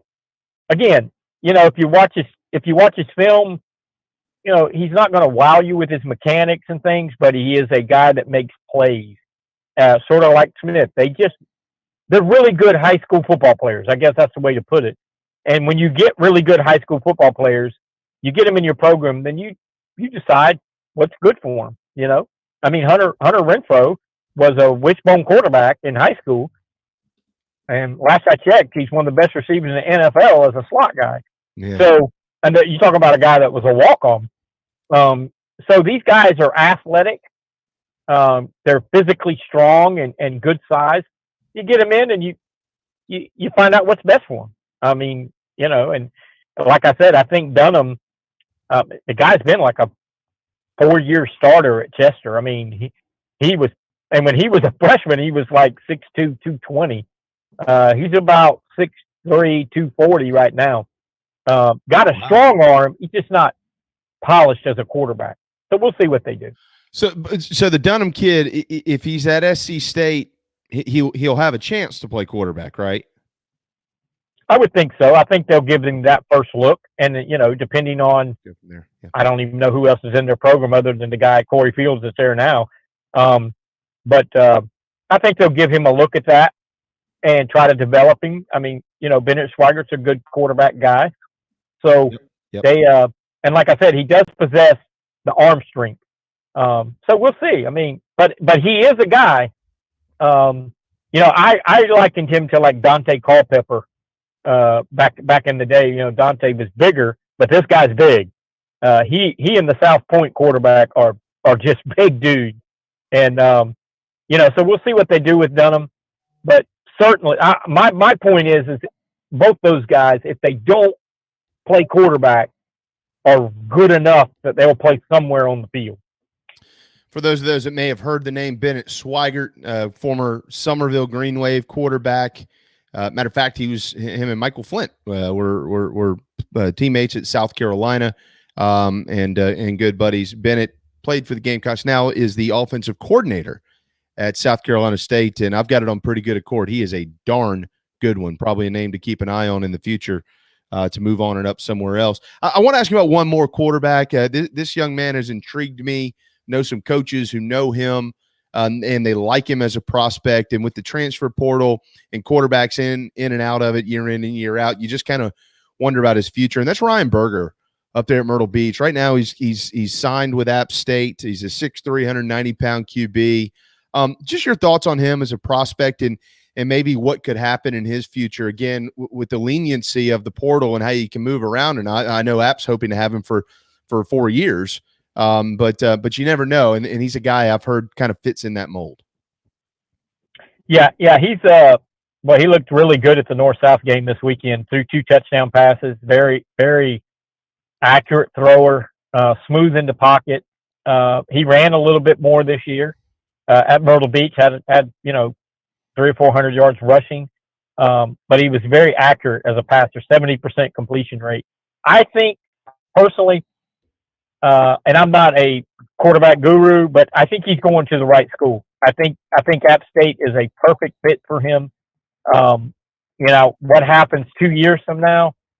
He could be like Grayson McCall. He could be like, why is this kid playing at this level? They both should be playing up, and we'll see. But I think App State's a very good fit for him.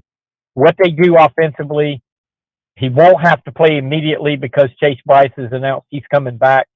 So they're going to be able to groom him, and then we'll see. But like you said, with the way the portal is now, if he has a great couple of years, he could end up at a Power 5 school. We'll see. But he's a good player and a really good kid. I talked to him a little bit this weekend at the North-South game. After the game, him and Adam Randall were teammates at Myrtle Beach, and obviously they connected in the game for a touchdown. So, but really good kid, and I think he's going to do well at App State. Yeah, getting some quarterbacks out of that Myrtle Beach area. Luke Doty from Myrtle Beach. I have to say, you mentioned Grayson. Remember Everett Golson went to Notre Dame. Absolutely. Yeah, great point. I have to say this to you, and I haven't thought about it, and it just hit me. Again, I'm looking at the top 43 prospects in the state of South Carolina. Not every single one of them is committed, and by those means, not every single one of them is signed. But David, I find this strikingly awkward. Coastal's having the run of their life in college football, and there is one kid on this list who has committed or signed with the Chanticleers. Why do you think that is? Well, if we want to be brutally honest, they don't recruit South Carolina really hard. They do recruit the state. They have people assigned to it and all that. They don't offer their footprint has expanded because of their success. They will end up getting some preferred walk-ons from South Carolina.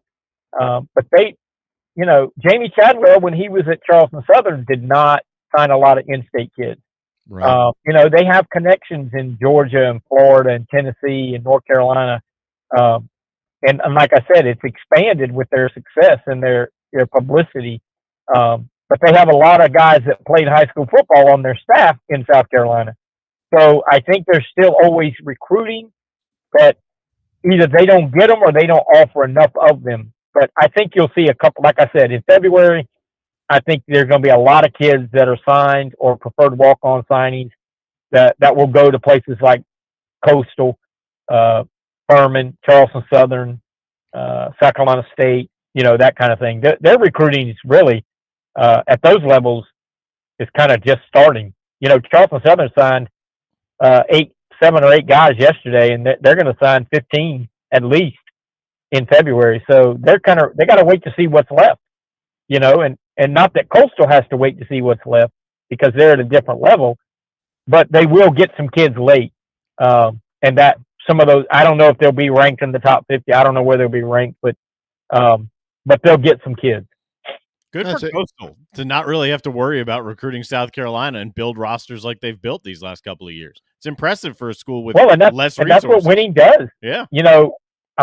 You look at Clemson this year, they signed, I guess, 5 or 6 from South Carolina. That is like a huge number for them. Yeah. Now, back in the 90s with Tommy West and Ken Hatfield and early into the 2000s, they would sign 12 to 15. But again, when you have that success, your footprint opens up. You get a bigger wide. Your people know who you are. In the mid 90s, they didn't know who Clemson was because Clemson was very average. Then when they started winning, they were going to California, they were going to Arizona, they were going to Texas. They still do that, but they only pick the guys at the very top of the food chain in South Carolina. And the 4 you mentioned that come to mind right off the bat, those were 4 really good players. But But that leaves, Coastal and Charleston Southern and some of those other programs, Wofford, leaves them some pretty good players out there. But it also allows other SEC and ACC schools to come into this state because they can say, well, South Carolina, Clemson, they're not going to offer that many guys in state, but you can come play here. And, North Carolina's got a couple. Tennessee's had a couple in the past. And, I don't think they got anybody this year. I can't off the top of my head. I don't have a list in front of me, but they have in the past been able to benefit from that. Oh, you absolutely. Yeah, David, we've been around a long time. Tennessee used to come in here and wipe the slate clean at times. It was almost disturbing. And then Clemson and Carolina put a hard stop to that. They'll still get kids here and there, obviously. Florida State, Georgia, same way. Florida State. Remember Florida State got Greg? Was it Greg Little, the young man from Greg Jones? Greg Jones.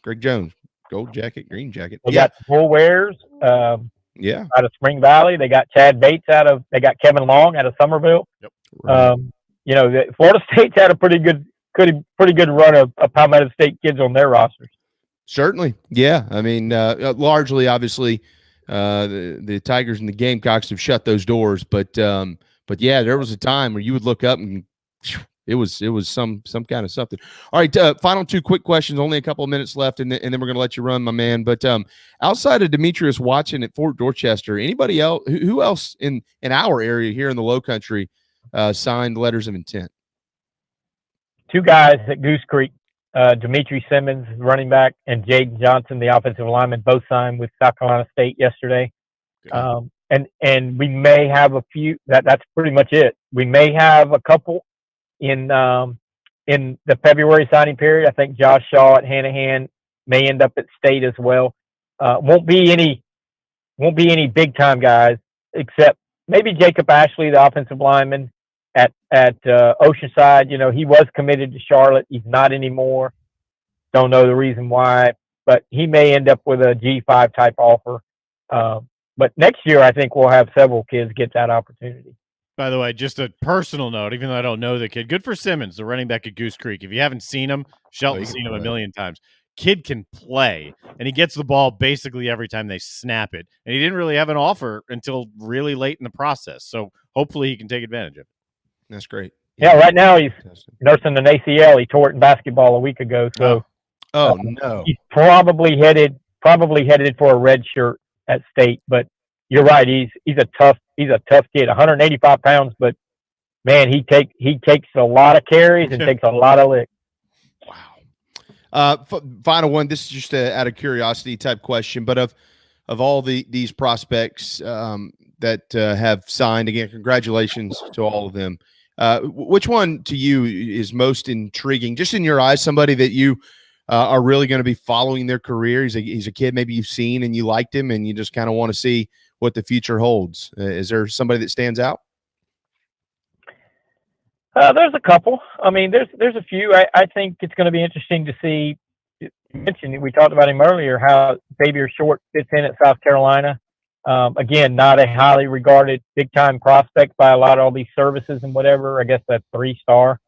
But I think it's going to be interesting to see, if he made the right decision, quite honestly. I mean, I think he thinks he did right now. Let's see in a couple of years.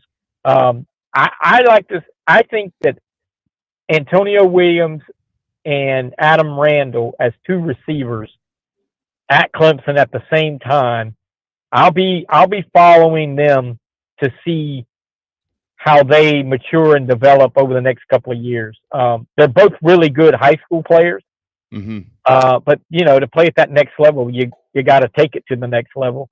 So I'll be interested to see. I think Randall is going to be a star.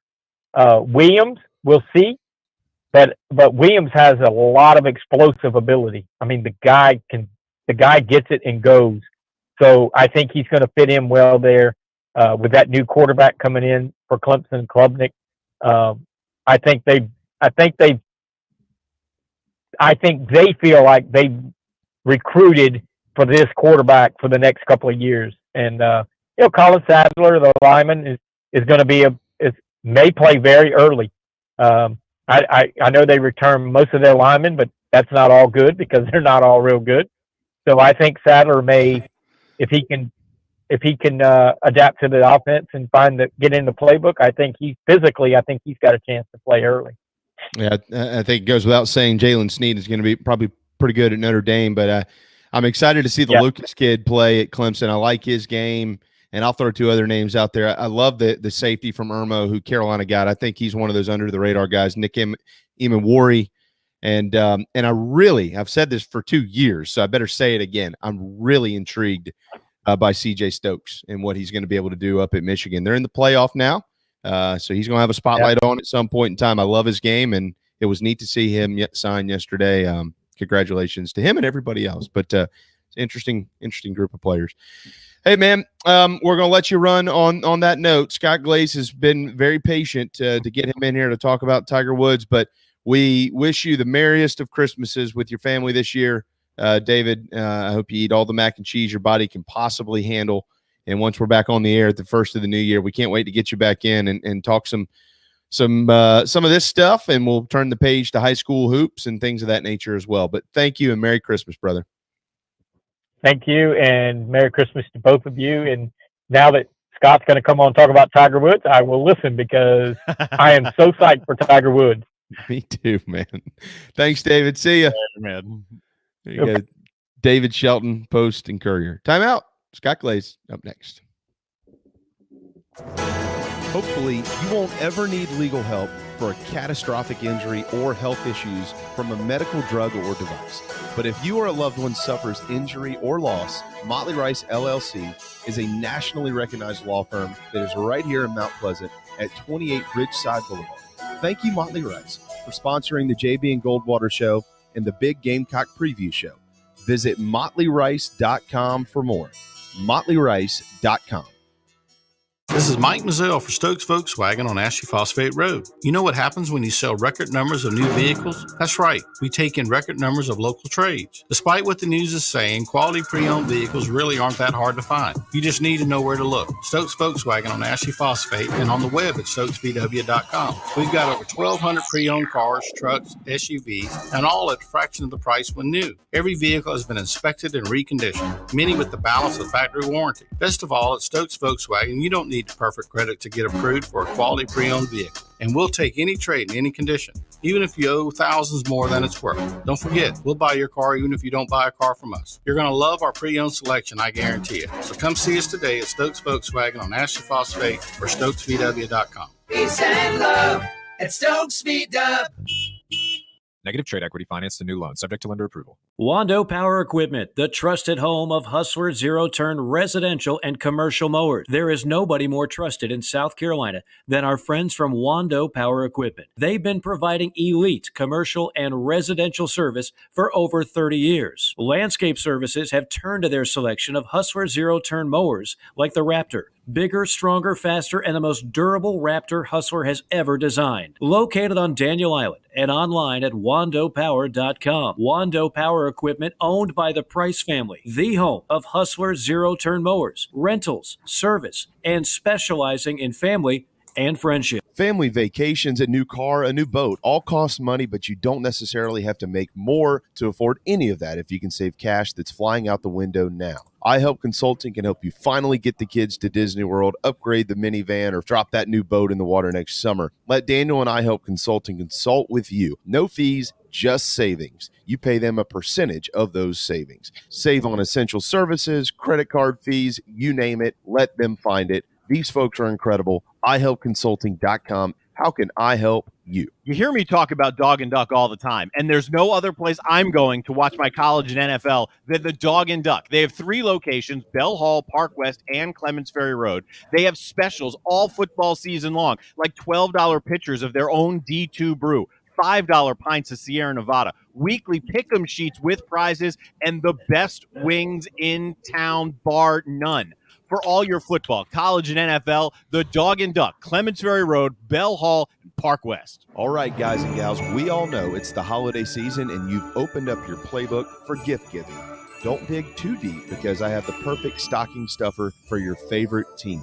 Gift cards and baskets from 3 Seeds Wellness Studios in West Ashland. Luckily, my wife doesn't listen to our show or she would know what Santa is delivering from the North Pole. Check out 3seedswellnessstudios.com for gift cards and their retail store and have their elves stuff a gift basket full of holiday magic. 3 Seeds Wellness Studios, 3seedswellnessstudios.com to score this holiday season. What's up, everybody? This is South Carolina singer-songwriter Patrick Davis, and I might live in Nashville, Tennessee now, but guess what? I can always keep up with the news back in South Carolina because I've got the JB and Goldwater Show. Thank you, JB and Darren, for being live, loud, and online.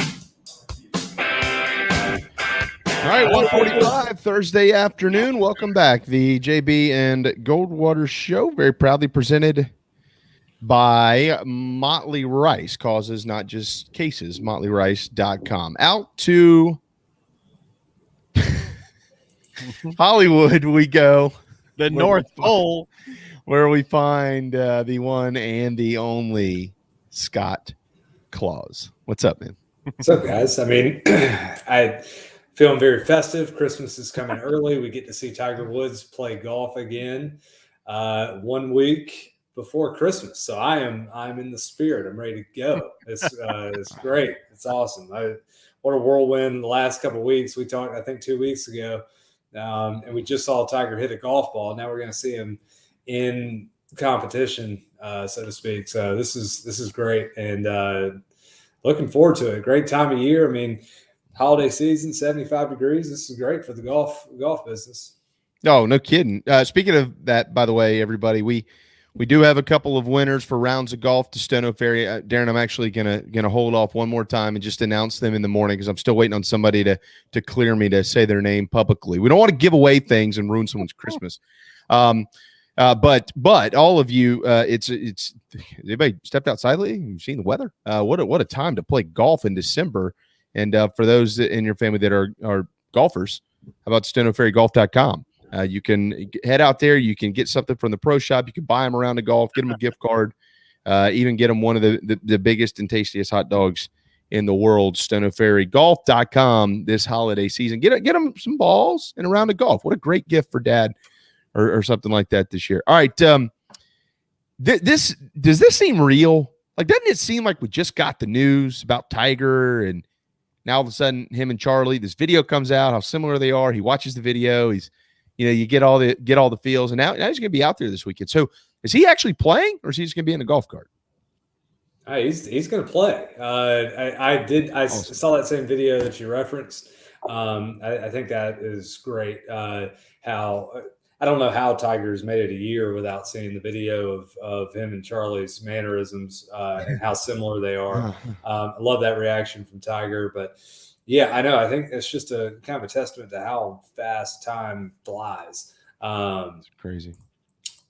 Because, yeah, it seems like the news was breaking just the other day about this wreck with Tiger and how fortunate, we are that Tiger is healthy. And although he had some serious injuries, that he wasn't able to walk away, but able to continue living his life and rehab and be back in the game of golf. And now we get to see him this weekend and the father-son. And this was a great treat that we had last year, him playing with Charlie.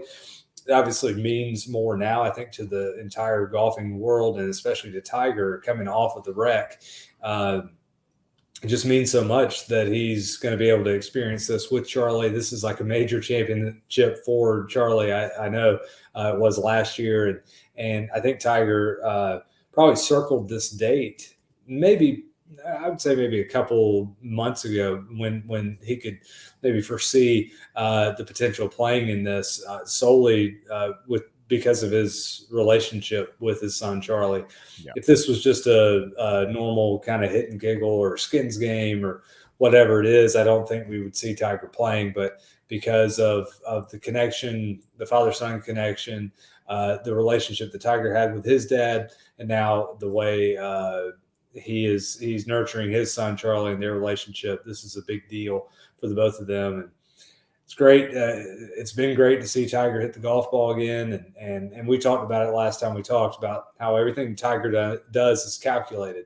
And I don't think he's going to go out there necessarily embarrass himself. I think we'll probably turn around after Sunday's final round and say, wow, this guy's going to play in the Masters. Like, he might have a chance to compete. I think he's really going to get us all hyped up and get us a little drunk on the fact that he's playing in a scramble and hitting wedges and putts. You know, he's not necessarily on the PGA Tour, but it's going to be exciting, and it's great to have him back. So you think that was my follow up to your comments there. You think that even though he might not say this publicly, or maybe he will at the end of the tournament, but going into this is almost like an internal secret test for Tiger. Let me just see how I feel and do out here before we start making bold decisions moving forward. Yeah, for sure. And I mean, there was even Justin Thomas. They asked him either yesterday or today if they thought that Tiger was going to play in the Masters. And of course, JT, he's savvy. He knew not to answer that. He said a 10 out of 10, he hopes the Tiger's going to be there. But there's no way to tell for sure. This golf course that they're playing in Orlando is about as flat as a pancake. It's going to be easy for Tiger to get around. He's going to be in a golf cart, so he's not going to have to test his leg in terms of endurance or strength in that regard. It's going to be great to see Tiger. We're going to be like I said, very excited that he's back and see him hitting golf shots. He's going to be the beneficiary of that. Charlie is going to be playing one of the forward tees, and as we saw last year, Charlie really stripes the driver. So I doubt Tiger will be hitting a lot of drivers, but we'll be able to see him hitting a lot of short irons and wedges in this format with his son. And I think it's just a good way to test it out. But Tiger just didn't roll out of bed a week ago and say, you know what, I want to play in this father-son championship. That's not who he is. I guarantee you he's been thinking about this for a while. I guarantee you he's had some form of golf activity going on for a while. That video we saw a week or two ago is not the first time he's had a club in his hand since the accident. So he is definitely he is a private man. He's a calculated man. And so it would shock me if this weekend we saw Tiger, hitting shanks like the rest of us. He's going to be out there and he's going to have some glimmers of the Tiger of old. He'll probably hit a great shot or two, probably hold a couple putts. And then it's really going to just set the golf world on fire. And especially for other than NFL football, for a pretty light weekend in sports, this is great for the game of golf to have Tiger playing. Yeah, I'm trying to pull up, Scott. I'm not ignoring you, but I'm listening and looking here. I'm trying to pull up the TV schedule. The Pro-Am special is tomorrow, and it begins at 9:30 a.m. Golf Today, and then NBC has live coverage from 12:30 until 2:30, and then it goes over to Golf Central. If this was not Tiger Woods, there's no way NBC. Are you sure it's NBC and not Golf Channel that has it at noon? Because that's wild. 12:30 to 2:30. Yeah, NBC Live. If this wasn't Tiger's return, it would not be NBC. Yeah. I don't think. Well, so I'm trying to the tee times here. Tiger goes off tomorrow at 9 a.m. Yeah, tomorrow's a Pro-Am. It's just right. the 2 rounds, so it's going to be Saturday and Sunday. They're going to play. I think they're in the final group on Saturday with Justin Thomas and Mike Thomas. Right. So tomorrow, but tomorrow, that Pro-Am, him and Kuchar, I think, are teeing off together at 9 a.m. Correct? Yeah, and that certainly would not be featured on the Golf Channel if Tiger was not playing, for sure. And I hate it for our usual favorite team in this event, the Kites. Yeah, did not get the invite this year. They got bumped for Tiger. They were holding that invite for Tiger. So really. That's what happened. I don't know. I don't know if that's true, but I would. It is now. I've not spoken. Yeah, I hadn't spoken to David about it, but when you got that big of a fish on the line, unfortunately, some of those lesser celebrities kind of go by the wayside. Yeah. Oh wait, whoa! Who called David Kite a lesser celebrity? Scott Glaze did. That's true. You can put my name to that one. Sorry, I'm going to send him a note as soon as we get off the air and let him know This is absurd. We didn't bring you on here to speak illy of former colleagues and friends like that. Come on. One of the things that I'm not going to get too far off Tiger Hairs. That's what everybody wants to talk about. But one of the neat notes I found about this weekend's tournament when I did a little research yesterday is that for the first time in 24 years, the number one player in the world is playing in this event, but it's not on the men's side. It's Nelly Korda. She's playing with her father, who's a former Austrian tennis champion. But she is the number one player for the ladies, and so for the first time in 24 years, number one's playing, but it's Nelly. I remember Peter Korda playing. I mean, I grew up watching and playing tennis. I remember Peter Korda. And now, and her brother now, Sebastian, is kind of starting to make waves on the tennis circuit. I think he might have made the round of 16 at Wimbledon or something like that. But back to David, JB, I think one of our assistants here, Chris, is on the. He's already on the phone with David based on his comment there. So wait, so y'all all watch this show while you're out? You can't be that bored. There's got to be better things to do. We're a little slow right now. I think sometimes they like to heckle me. Have some ammunition for some things to get on me about. But no, I'm thrilled that Nelly's playing. And one of the criteria to play in this event is that you have to be a major champion to qualify for the event. So now that Nelly won the women's PGA championship this summer, she is qualified now to play with her dad. I remember when we were at the U.S. Women's Open, and Meredith and I followed around the Kordas a lot. They are favorites of both of us. And congrats to Jessica Korda. Actually, just got married. If you saw that on social media, I think last weekend. Congrats. She's a big fan of our show. But yeah, she's a big fan of the show. She's probably listening right now. But we were following around Nelly and Jess. I think they were playing a practice round together, and their parents were following, and that was those were two serious spectators with the amount of athleticism in that family and their history of competitiveness. Their family, her parents did not look like they were enjoying themselves out there, even during a practice round. I mean, they were studying everything, ultimate competitors. But Nelly has played, she didn't quite get it done there at the end of the year to win the LPGA Tour Championship, but still in my book, the player of the year for the LPGA Tour, major champion, gold medalist, and now with a chance to win the, I guess we can't call it the father-son, we have to call it the parent-child due to some of these relationships. But going to be exciting to see them as well. You were following that. I was following Lexi Thompson. I remember nothing else about that tournament that day. That week, except for Lexi Thompson. No, I'm just kidding. I actually meant to. I see Meredith has commented here. I meant to tell her I was on TV not too long ago. There was some type of promo or something out there for the women's game, and they had Austin Ernst in there. And I know Austin and Meredith are good buddies, and we had spent some time with her that week. Scott, that was a lot of fun. So, anyways, what are you paying attention to with Tigers game? I mean, I guess we just need to see how he's going to make his way around the golf course. I know a lot of people are going to be watching how he's going to walk, how he's going to carry himself. I mean, he had a mangled right leg and right foot after that accident that had to be surgically repaired and basically put back together.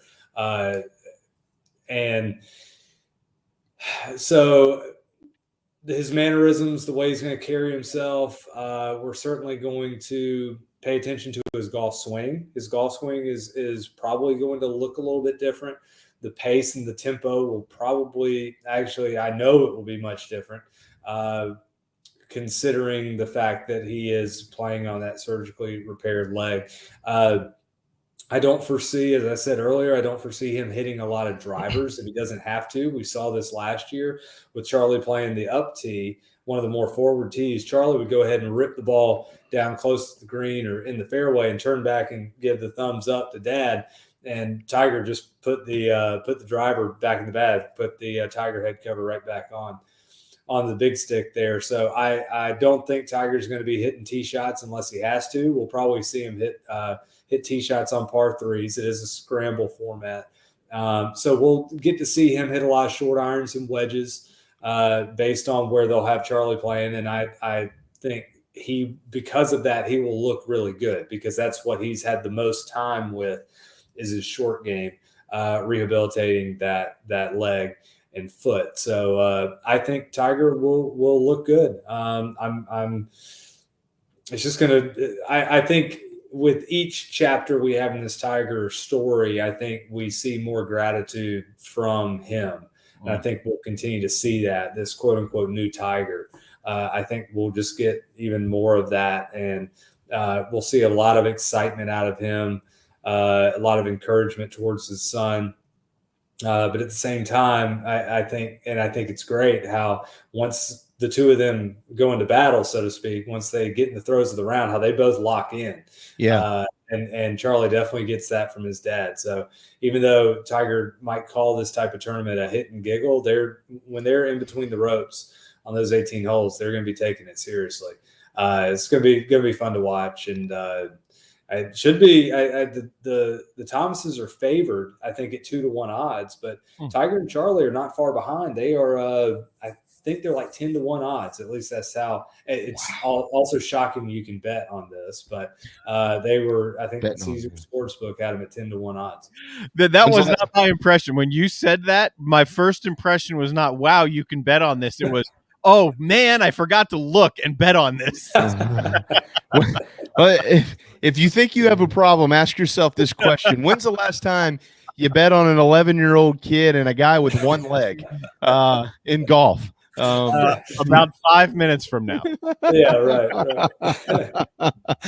The schedule, it's the Pro-Am today and tomorrow, and then the tournament Saturday, Sunday this weekend. I know it's 2:01 and we've got to go, Scott, but I do just want to throw this quick thought out there because I think this is something to think about publicly. None of us have ever been in any type of situation like this, and you just have to wonder every ounce of attention this weekend, as much as we all love everybody else who's in this tournament, is on Tiger Woods. I mean, it's clear. I mean, everybody they're going to dig people up and have them pay attention to Tiger Woods this weekend because it is the story. I just can't wait to see how he is. How he reacts to that and how he, I don't know if the word protects is right or not, but how he kind of shields his son as much as he can from that. Charlie's clearly going to be ready to go. I mean, he's prepped for this. I mean, he knows what it's all about. He's been in the spotlight long enough now because of his dad, but this weekend, all the attention that will fall on this as well. I feel like Tiger has a difficult job this weekend as a man, as a golfer, but most importantly, as a father. Yeah, for sure. I mean, well said. And that is definitely what Tiger wants to. He wants to shield Charlie from a certain type of spotlight and limelight for as long as he can. So Tiger, will take the brunt of all of it. I don't think Charlie spoke to the media at all last year. That will probably be the same this year. Tiger's going to call the shots there. And it's going to be, going to be great to see. I've got nothing to add. I think that's really well put, JB. You said it perfectly. Sometimes I can take the words right out of your mouth. All right. Well, I can't wait to see it. Scott, as always, just brilliant stuff. Let me. Sunday has a chance to get some rain in here, which is a little unfortunate, but not the next couple of days. So if you're looking to play golf in 75-degree weather on December the 17th or 18th, now is your chance to do it. StonoFerryGolf.com. I literally cannot believe what I'm seeing out the window here. And then remember, this holiday season, what better gift than a new box of balls and a round of golf to go play out there at Stono. It's a great place to stuff the stockings. StonoFerryGolf.com. Scotty, you and your family, the Glaze family, one of the wonderful families out there in this state, and all of those at Stono Ferry. Thank you, first of all, for what you do for us. Have a magical and beautiful and very Merry Christmas, man. We really appreciate you. Thanks, guys. Appreciate that. Thank you all for all that you do. For anybody out there, if you're looking for a last-minute gift, we are still getting a lot of inventory in, getting ready for Christmas. We do have really, really good instruction deals right now. So if you want to schedule some lessons with me, you can save, 10, 20, 50, hundreds of dollars, depending on how many lessons you want to buy. That's a great gift as well. Or if you want to splurge on yourself, if you want to, get better in 2022, if that's a New Year's resolution, schedule some instruction. You can contact me directly at the course, or if you find us on social media, if you shoot a message there, that message will find its way back to me. I'm certain of it. So, thank you all for everything, and love chatting to you or with you every week. And I guess I'll see you guys next year. Yeah, I'll see you next year. That's a great slogan. You should make a bumper sticker. Get better in 2022. Get better in 2022. That could be in anything in life. Darren, that's what we'll do. Scott and everybody. We're all, as Patrick Davis says, we're all in this blank together. Yeah. Amen.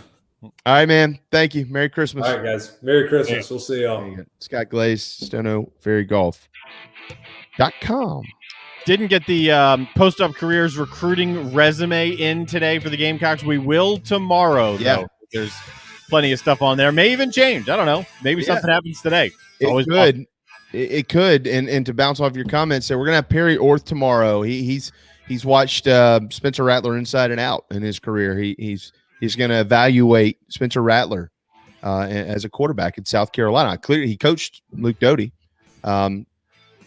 So probably be some pretty good stuff from a former QB tomorrow. Looking forward to that. All right. Thanks, Scott, David, Mike. Great to see everybody today. Have a thirsty Thursday afternoon at the Dog and Duck. We're back tomorrow at 10 a.m. Special show tomorrow at 10 a.m. until noon, because I got to go to Eric Church and I have to drive to get there. 10 a.m. JB and Goldwater tomorrow. We'll see you then.